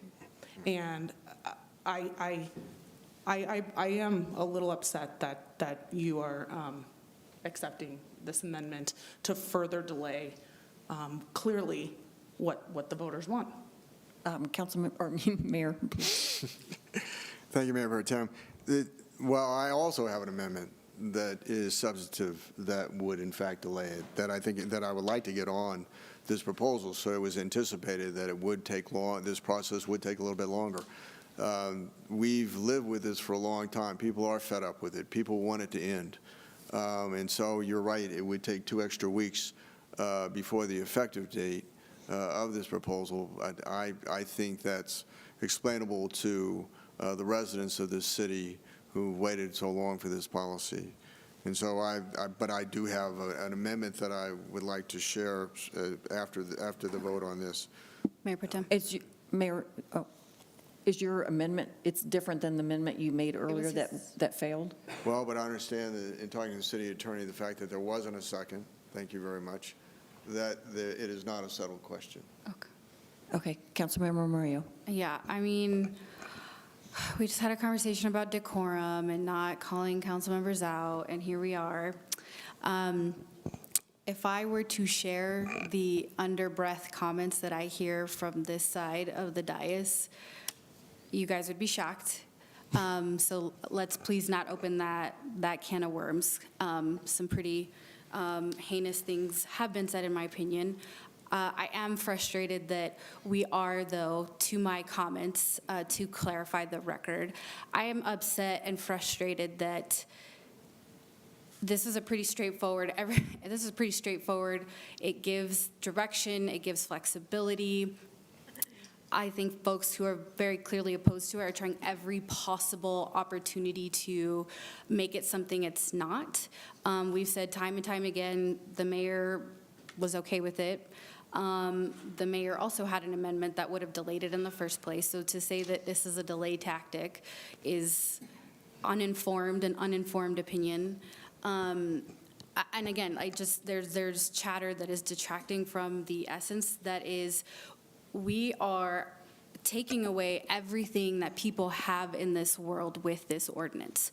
How dare we not even provide an opportunity to store that safely for people? How dare we? This is everything that people own, and we can't even pass an amendment that will start the conversation because we're trying to make it something it's not. And I'm very disappointed that that is the case. I've said it. It's very clear, you guys read it on the screen about what it does and does not do. It even comes back to council, and we can't move this forward. I don't know what else I would have included in this that we wouldn't have had this dialogue where folks are trying to detract from treating people with dignity and storing their stuff. So, yeah, again, it's straightforward. City Council was giving city manager and staff direction to come up with a policy that City Council will ultimately approve. So I would just ask that we support this and move on. Mayor Pro Tem. Yes, Councilmember Jurenski. I just want to say something in response to what was just said.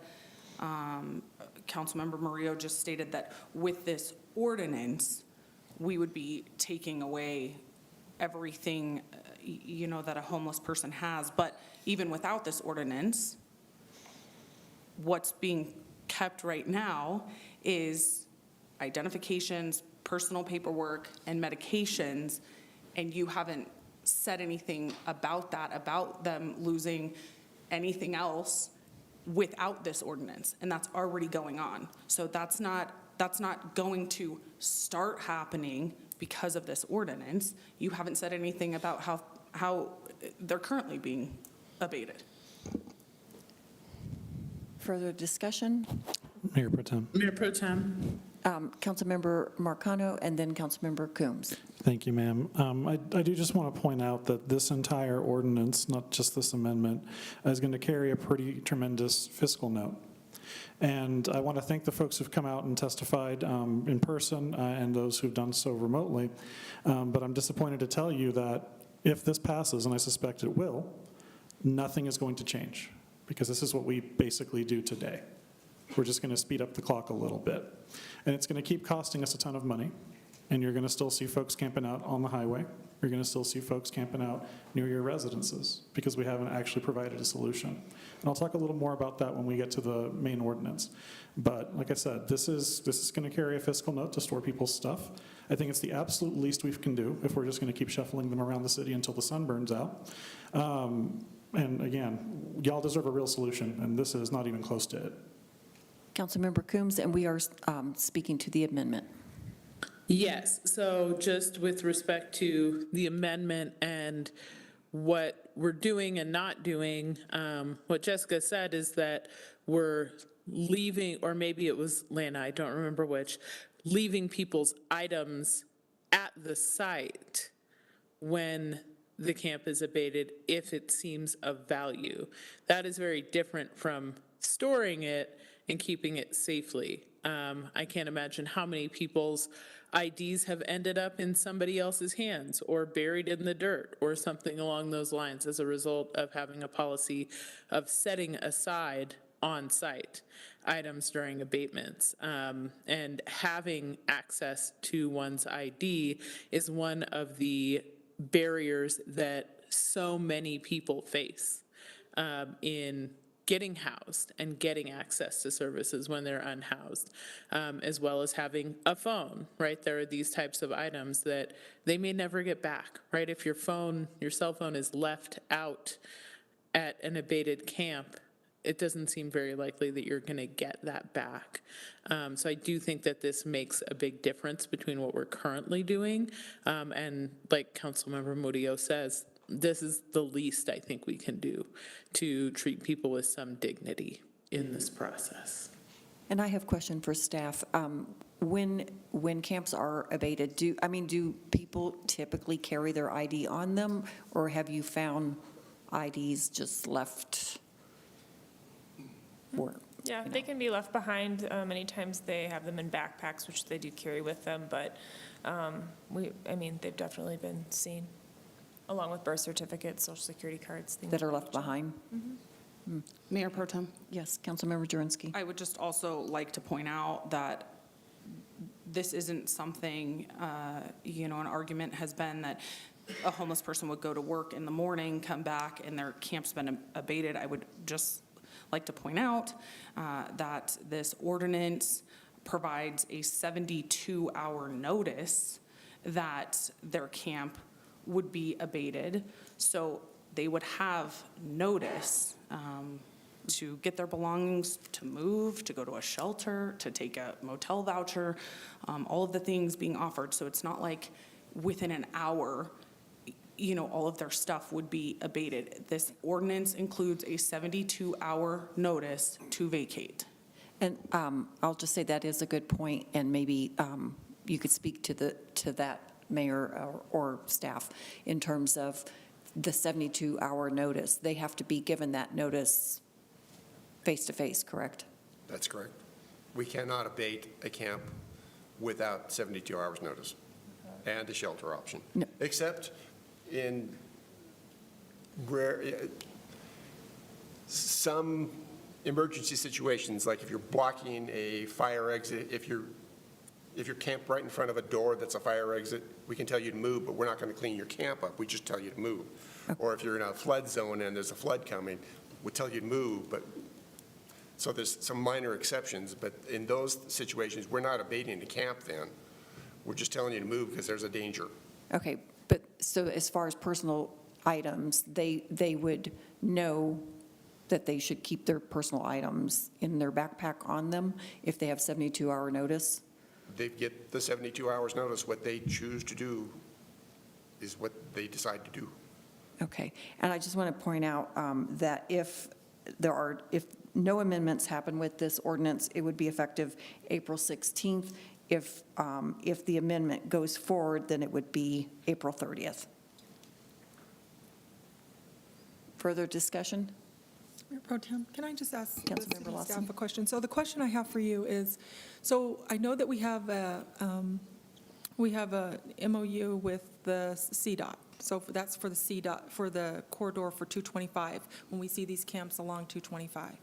So my question to you, I know, how does that work? We have 72 hours here, but CDOT has 7 days. So can you tell me how that works in the memorandum of a MOU that we have? We give them notice at 72 hours, and then we work with CDOT with the 7 days? Is that how that works? So no, we have to follow the CDOT policy of 7 days. We cannot trump it with our ordinance because of the way the IGA is written currently. So we would have to follow the 7-day rule for any of those CDOT properties that we would be abating on behalf of CDOT. Okay, and I'm sorry, I meant IGA, I didn't mean MOU. No worries. Okay, so you have to follow so along the 225 corridor, where we're Correct. seeing a lot of these camps, we still have to go along with the CDOT procedures. So it's not going to be 72 hours. Correct. Okay, thank you. Mayor Pro Okay, Tem. further discussion on the amendment? Yes. go ahead. So just to Councilmember Lawson's question, so those folks would in fact get even more notice that their camp would be abated than the 72 hours. They would get even more notice. And one thing I would like to point out is if some of these belongings that we're talking about storing, if they're stolen and we store them, is that not a crime in and of itself, theft by receiving? If we can prove, if I'm picking up an ID that doesn't belong to me, yes, that would be theft. What about personal belongings that are taken from local businesses?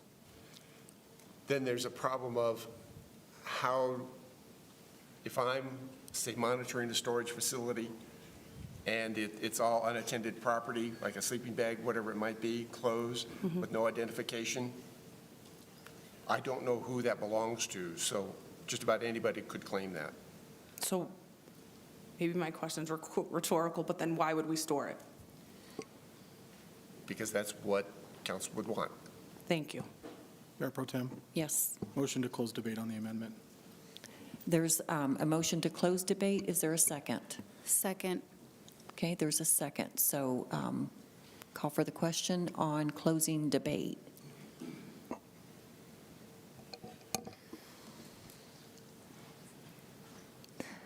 I'm sorry, Mayor Pro Tem Bergen, it's taking a second. It's okay. A little bit longer than normal. Okay, the question has been opened in eScribe, and this is to end the debate.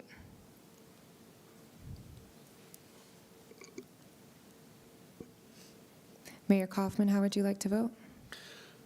Mayor votes aye.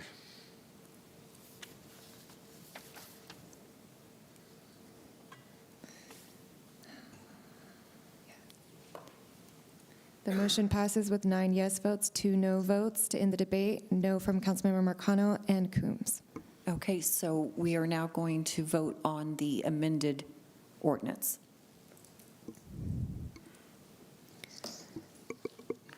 The question has been opened in eScribe for Councilmember Murillo's amendment.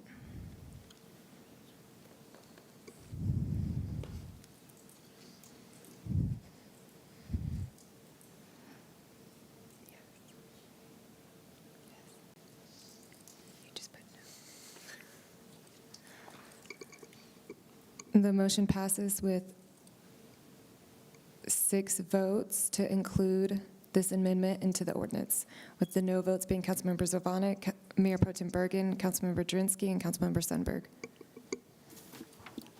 And I just wanted to say that my no vote was because I think there's some issues still to be worked out. It's not because I don't support protecting people's belongings. Mayor, do you have? Yes, I have an amendment.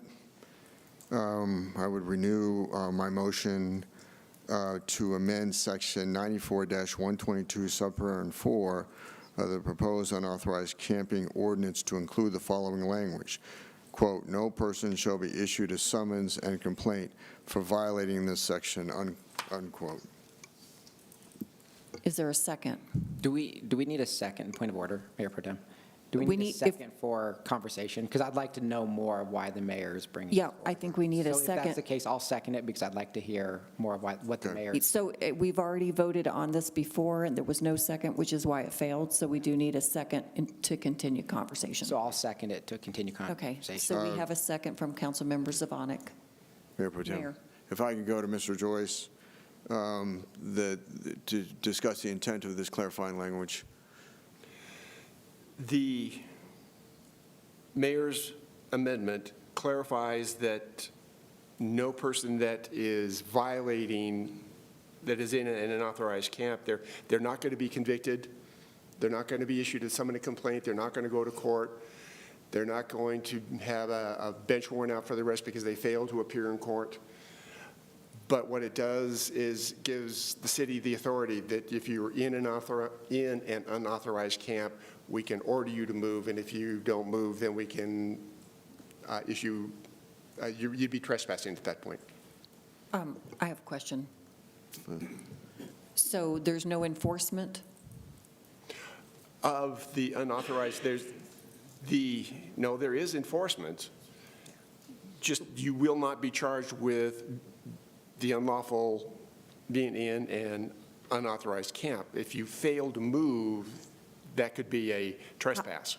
Okay, so then if you fail to move and it's a trespass violation, then police would have to move them? They'd be issued a complaint or summons and complaint if they continue to say the police department could if they're available, move them, yes. Okay, so to clarify, what the mayor is proposing, it's to not give them a summons or ticket, imprison them, but we can still move them, and if they then refuse to be moved, they are in violation of a trespassing ordinance. That's correct. Okay. Mayor Pro Tem. Further discussion, Councilmember Jurenski. To me, this completely takes away enforcement of this camping ban, and in fact turns it into what Councilmember Marcano was talking about, that this would do nothing. And Mayor Kaufman, I will seriously have to consider my support of the entire ordinance if you take the teeth out of it. Madam Pro Tem, Mayor. Mayor. So the whole intent here is not to clog up our criminal justice system. The intent is that, and from the Aurora Police Department, from their records, they can cite no incidents. Of course, they don't keep records according to them, but they've not been able to cite any incident that there's been a problem in terms of somebody moving once ordered. But the fact is, they could be arrested if they fail to move. And that's the goal, is just to get them to move, and the goal is to get them to move to an alternate shelter option. And so that's the objective of this ordinance. And but what we don't want to do is citing people. This clarifies that we are not citing people for being in an authorized camp. We are citing people if they fail to move. The objective is to get them to move. Mayor Pro Tem. Councilmember Marcano. Thank you, ma'am. Mayor, this actually seems very reminiscent of one of the many amendments that I offered last time we discussed this. My question for the city attorney is, does this still leave an unhoused individual vulnerable to being charged with failure to disobey a lawful order? If a police officer gives that order and it's lawful, yes, they could be.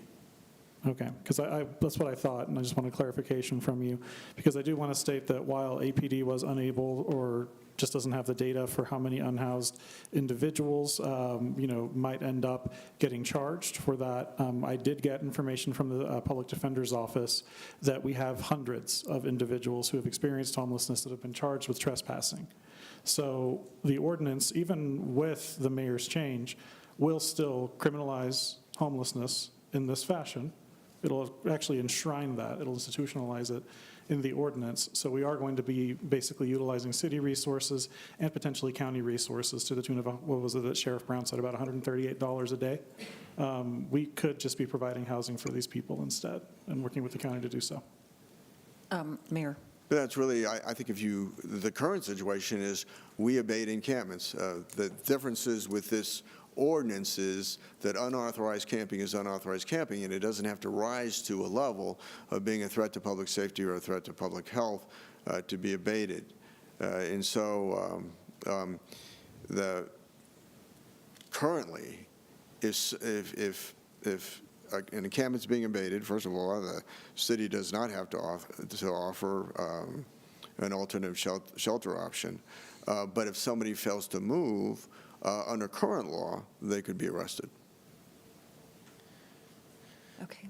Mayor Pro Tem. Yes. So I just, I guess my question is for the city attorney and maybe for the mayor. So is this amendment is clarifying your intent of not criminalizing somebody for camping to begin with, but in fact, when we tell them they must move, once they violate that, then they are committing a illegal act? Right.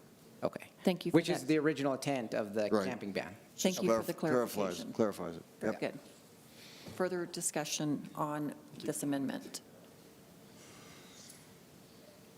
Okay. We can now vote on the amendment. We had a motion and a second, correct? Yes.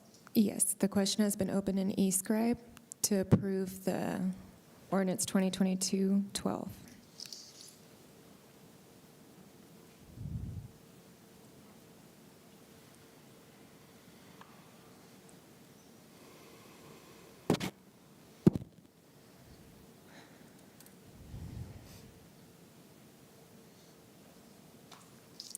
The motion does not pass with 3 yes votes, 7 no votes. The yes votes were Councilmember Zvonek, Mayor Pro Tem Bergen, and Councilmember Gardner. Okay, we are back now to the original ordinance. Renew my motion for passing this ordinance, this proposed ordinance. Is there a second? No, it doesn't Oh, we require a already had second. Discussion? Mayor Pro Tem. Councilmember Marcano. Thank you, ma'am. So I'm going to sound like a broken record, but I just want to reiterate that you're still going to see people camping all over the place because we're not providing them with housing. This is going to institutionalize state violence, basically, against folks in our city who are experiencing homelessness. And we need to implement real solutions, such as permanent supportive housing, and not set taxpayer dollars on fire with this kind of cruel and ineffective policy. And again, if you need an example of how poorly this does, just look at Denver, or really most major metros across the United States.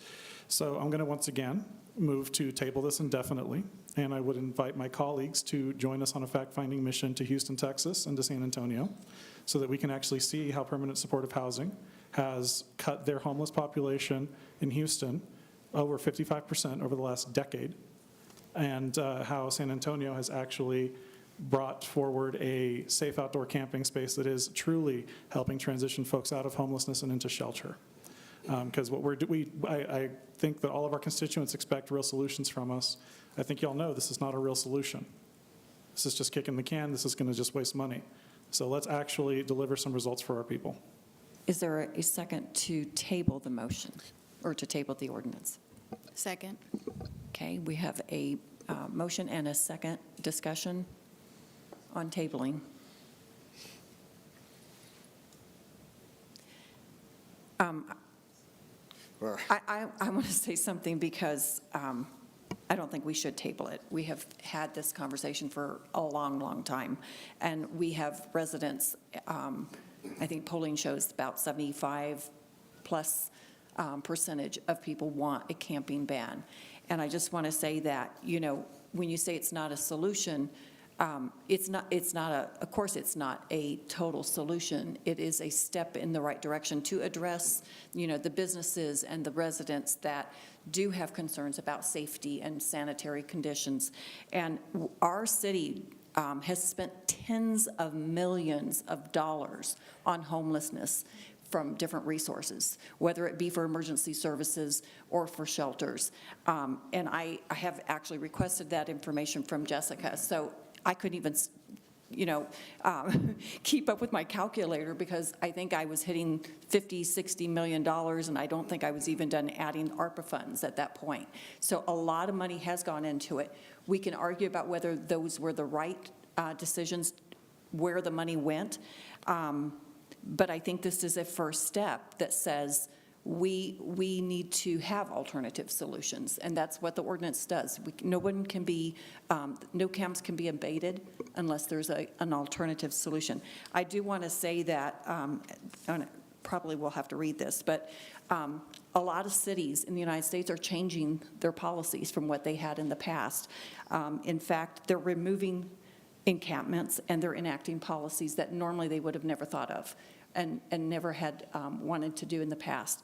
So, for example, Portland, they have outlined a plan to move 3,000 homeless people into temporary shelters staffed by the National Guard. Mayor Wheeler's top advisor said, "Our work so far has failed to produce the sought-after results." In Seattle, 2 blocks worth of tents and belongings were removed just this past Wednesday. Washington, D.C., Mayor Bowser launched a program to permanently clear many homeless camps, and the lawmakers actually tried to pass a bill to delay the clearing. It failed on a 5-7 vote.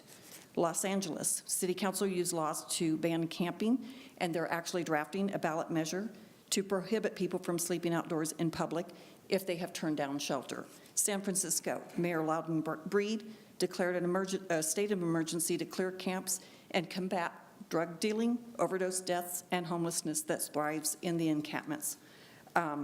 She actually said it's time to get aggressive and less tolerant of all the bull that has destroyed the city.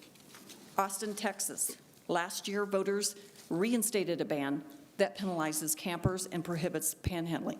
So these are a lot of the cities that have realized that what they have done hasn't worked. And they are looking at this as a first step so that they can then address the solutions to it. Mayor Pro Tem. Go ahead, Councilmember Marcano. Thank you, ma'am. You kind of made my point for me. There's a lot of cities who are either already doing this or moving into that direction. They have a massive homeless problem. It's going to remain that way. A lot of what we've discussed tonight, what's in this ordinance, you can find this, you don't have to take my word for it. Obviously, we all serve on council. We all know that this is what we already do. We're just codifying it effectively. But you can also see more detailed breakdowns in local, media publications. I think the Sentinel and Westward kind of went over it in some level of detail, that this is all stuff that we already do. We already don't allow camping. I think some of those cities actually did allow camping, but all they're going to do is just basically join us and Denver and some of these other jurisdictions that don't allow camping, which by that, I mean they're not going to solve anything. They're just going to throw more money at the problem, moving people around the city faster than than we already do here. And they're just going to basically end up in the same spot that we are. The point I'm trying to make is, I've heard that we don't want to be Los Angeles, we don't want to be Portland or Seattle or whatever. We're on the path to being that by doing this, because we're basically just emulating these failed policies that they've already had in place in one way or another, just like we do. We already have effectively a soft camping ban. We don't allow camping in all these places. I have been helping folks get trespass agreements since shortly after getting sworn in 2019. I mean, this is nothing new under the sun, and our residents know it doesn't work. They're fed up. So am I, frankly, and I think we all are. But the issue is that we're not putting money towards a real solution.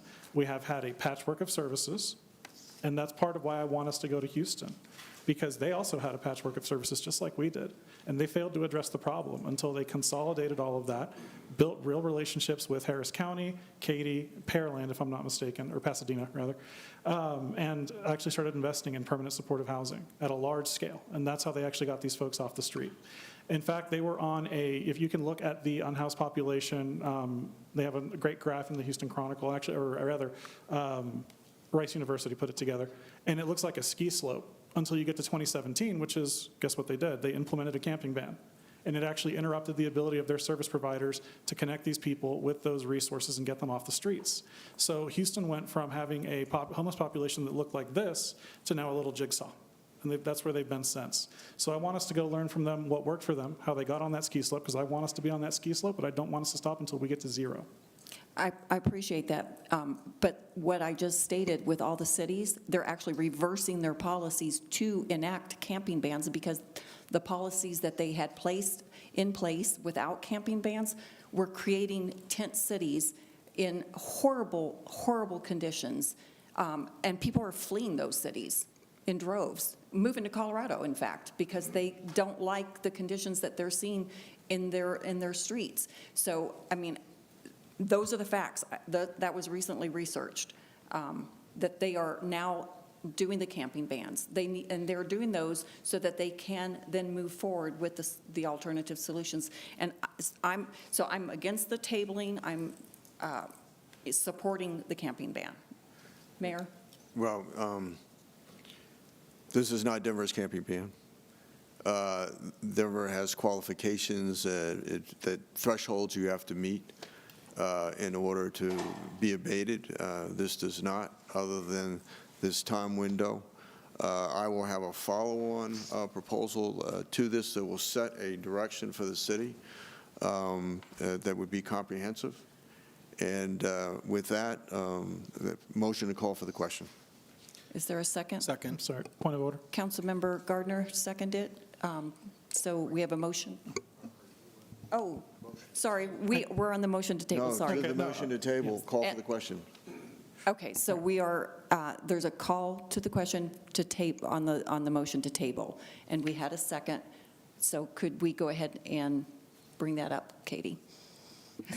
Okay, just to clarify, are we voting on call the question? Or are we voting on to table indefinitely?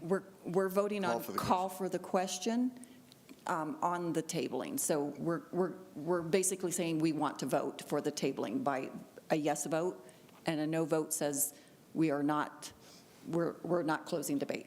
Okay. The question is open and e-scribe to close the debate for tabling indefinitely.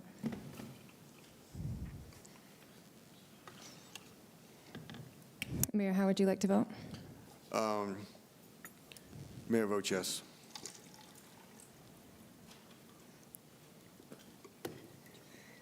Councilmember Lawson? Sorry, my computers went out. I'm voting yes to, no to, what am I, I'm sorry, I'm like all confused now.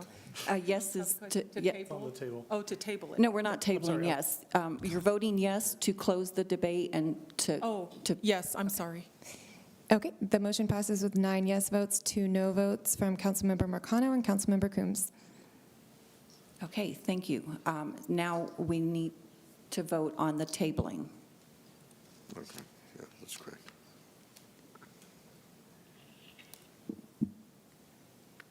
And a yes vote is you're tabling this, and a no vote is you are going to have to vote again today. Mayor Kaufman, how would you like to vote? Mayor votes no. And Councilmember Lawson? I'm a no as well. Okay, the motion does not pass to table indefinitely, with the yes votes being Councilmember Medina, Marcano, Coombs, and Murillo. Mayor Protem. Yes, Mayor. Mayor Protem, I would ask the council for an aye vote on the unauthorized camping abatement ordinance, and I'd make a motion to call for the question. Is there a second? Jurenski.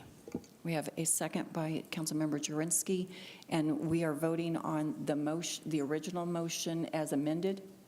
We're voting on to close debate. Oh, I'm sorry, closing on debate, yeah. So we are, voting on closing debate.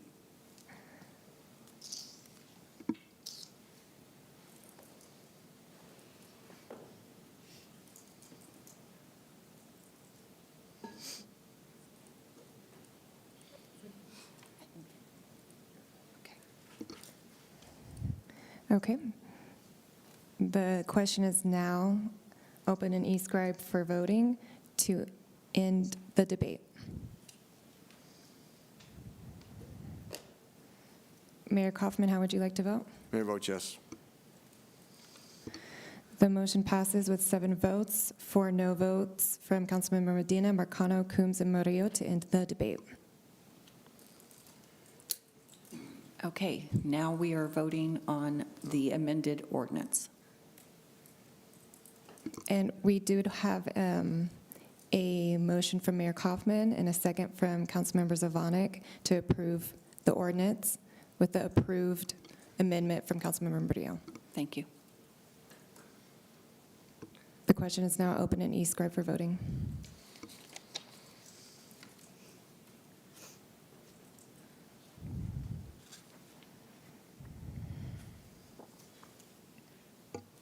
Can I have clarification, please? Go ahead. If I vote no on this, is it a no on the entire ordinance, or is it Correct. be a no on Councilmember Murillo's?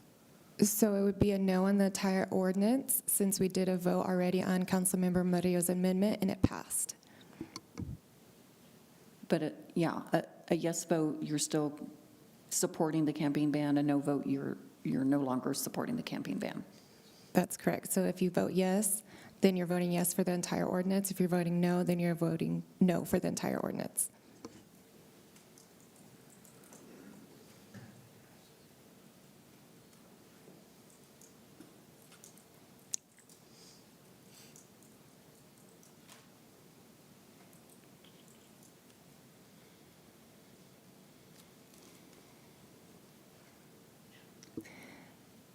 Councilmember Zvonek, I'm sorry, I don't have your vote. Oh, did I vote? Yes.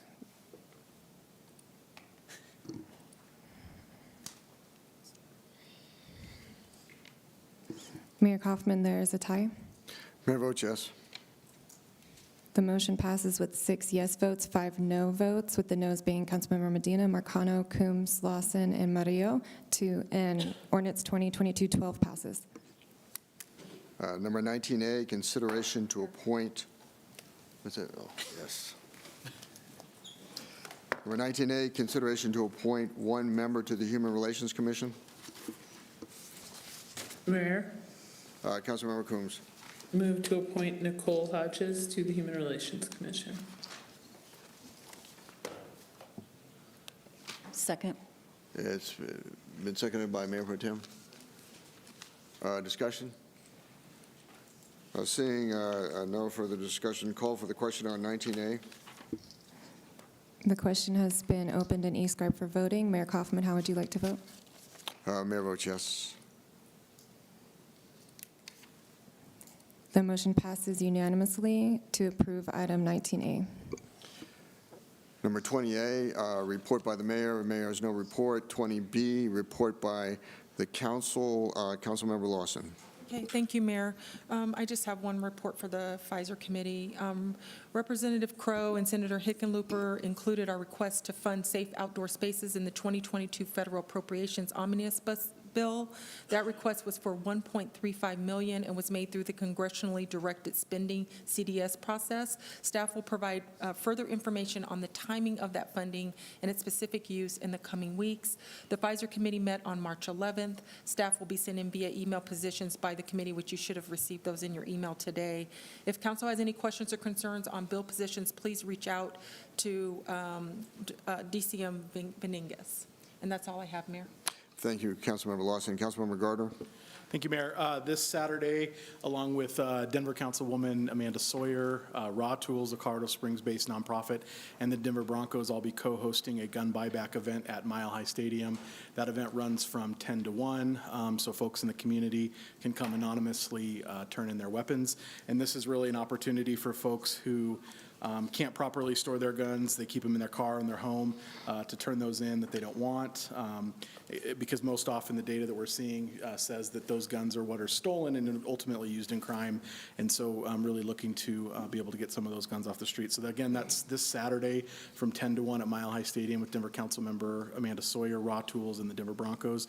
After that event, we'll be co-hosting a community session from 3 to 5, also in the parking lot of Mile High Stadium, where we'll hear from some community folks who've been impacted by gun violence and have an opportunity to see the process from one of those firearms turned into a garden tool. So we do have some opportunities for volunteer slots. So if you're interested, please reach out. Otherwise, that's it for me. Councilmember Zvonek. Yeah, two updates. The 4 at-large council members are going to be hosting our second town hall. It's still a couple months away, May 5th at Heather Garden, 6 p.m. We're going to have an update from our budget director, and then we'll also be opening up a bunch of time for Q&A. And then also this upcoming Thursday at noon, the Red Tape Reduction Committee is meeting for our second hearing. You can learn more about that at engageaurora.gov. Councilmember Jurenski. Yes, I would just like to let the public know that it started today. The city is doing a spring youth days. It's from today through the 18th, and the city of Aurora is giving away free access to youth ages 12 through 17 at the Central Rec Center and the Moorhead Rec Center from noon to 8 p.m. They are also offering free food, so I just wanted to let the public know that. Councilmember Murillo. Thanks, Mayor. A couple announcements.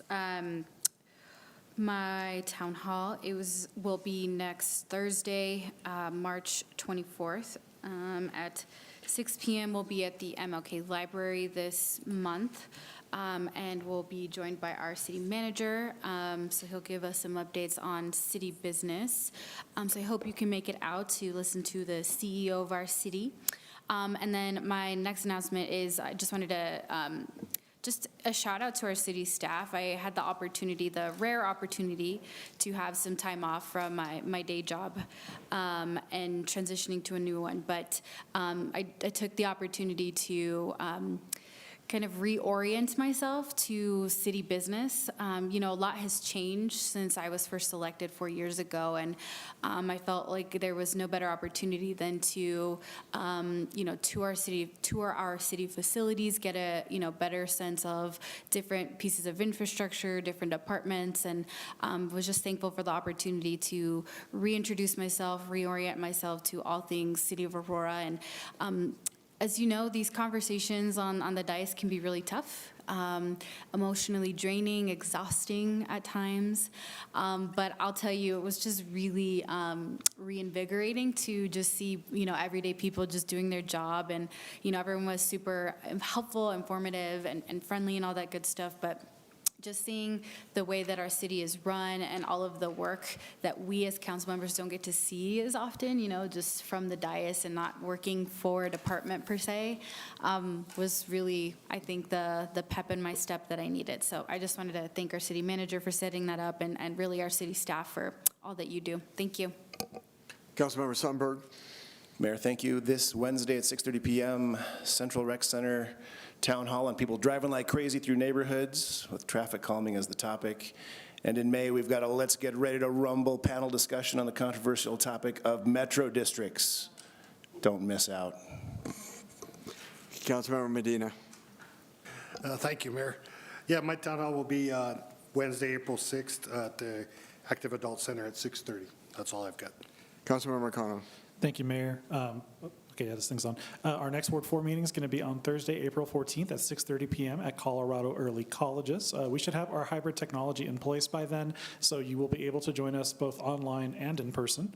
Our main event is going to be the 2022 budget presentation by Greg Hayes. So bring your budget questions, concerns, and priorities, and I hope you can join us then. Councilmember Coombs. Yes, I am having my town hall tomorrow at the Central Recreation Center at 6 p.m. and we will be discussing recent changes to the animal code, as well as homeless sweeps and how they impact the people who experience them. Mayor Pro Tem Bergen. Thank you, Mayor. First, I just want to say that we have gotten a lot of emails, and you see it on social media as well, the concern from our residents on the escalating crime. I think all of you know, see it on TV and the newspapers, and the number of shootings and homicides are just really disturbing. And I just want to make sure that we, as a council and as a city, really do hear you, and I'm hoping that we will put out a strong message to our residents about, what we can do about crime. I know a lot of it is not necessarily in our hands, but we have to address this, and it's the number one concern of our residents right now. Then I want to just talk about my town hall, which will be March 23rd at Heritage Eagle Bend Clubhouse from 6 to 8. The main topic will be on development in Ward 6. So a lot of residents are curious about what is popping up in their neighborhoods, whether it be commercial or residential. So we'll have a presentation on that, and then my general updates as well. For E470, we had our board meeting last week and had a report from the Colorado State Patrol. They give us an annual report. One of the things that they talked about, though, was that they had stopped someone on E470 that was in the process of actually stealing a catalytic converter from a vehicle. However, they were not able to take that suspect in because I guess the jails are not taking criminals unless it's a violent crime. So that's kind of upsetting. And then you probably saw in the news there was an airplane crash. Thankfully, nobody was injured or killed, but it was an airplane crash on E470, I think by Jordan Road. But we had a really good response from E470 staff as well as from South Metro to take care of that because it was a hazmat situation. We approved a bunch of contracts, and then for Mile High Flood District, I did have a meeting actually with staff from our water department to get a better understanding of our partnership there. That's all I have. Thank you. Public invited to be heard? Mayor, we do have an individual in the chambers to speak.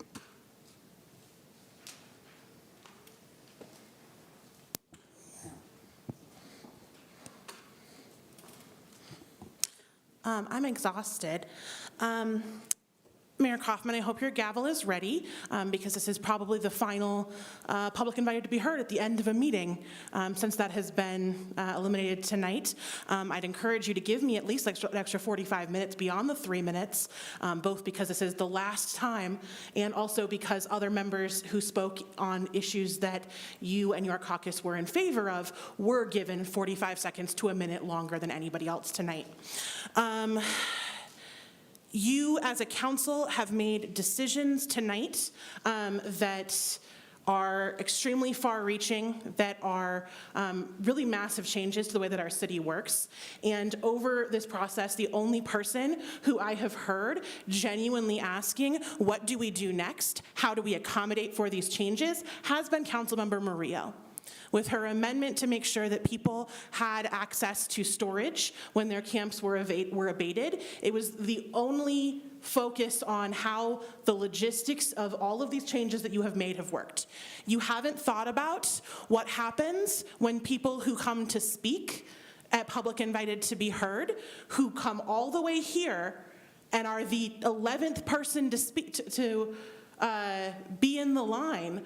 Where do they go? What do they do? Do you think that they're going to go away quietly and be, thankful that they were wasted their time to come out here to try to speak to you? Do you think that this will save you time in that you will not have to still speak to people, because we can still organize, and I know I'm a big scary organizer who calls my friends and family from Aurora and asks them to speak on things. But we can come, I'm looking forward to your town hall, where I certainly hope that the agenda is as open as Public Invited to be Heard, where I certainly hope that your Q&A would allow people to speak as much as they would at Public Invited to be Heard. I imagine that's not the case, but I look forward to finding out. And then finally, I also want to note that I cried tonight on this floor because you have done things that are absolutely cruel to people who have lived experiences like mine. I am the bootstrapped model that you want from a homeless person. In this city, I was homeless when I was growing up. In this city. And the options that you offer, whether or not they're what Seattle does, whether they're not what anywhere else does, would not have met my needs. I was in a car living that way, and the ordinances that you have passed would have made me a criminal. They would have made it illegal for me to do what I do. And I wouldn't have been able to go to the resource in the place that you want to go because they wouldn't have met, that you want people to go to, because they wouldn't have met my needs. Ma'am, because it would have involved being separated from my family to go to certain types of shelters, because it would have been involved Ma'am, you're reaching your 3 minutes. I'm sorry. and having my items, even my lice-ridden sleeping bags, taken from me. And those lice-ridden sleeping bags, those horrible items that you're not willing to keep for people, are the only source of stability that people have. If someone is rising or trying to find stability out of homelessness, they need resources, and when they're not given resources by their city and they're continuously moved around by their city and their items are taken away, you are taking the only opportunity they have to make stability for themselves. Ma'am, you're reaching your 3 minutes. Would you like to gavel me, sir? Yes. You need to think about what comes next. And then finally, before you do gavel me, I cried tonight. Councilmember Zvonek, you laughed at me. in your glee to celebrate your win on public invited to be heard in front of people, you laughed at me, and I am your constituent. I will be at your town hall. You can bet on it.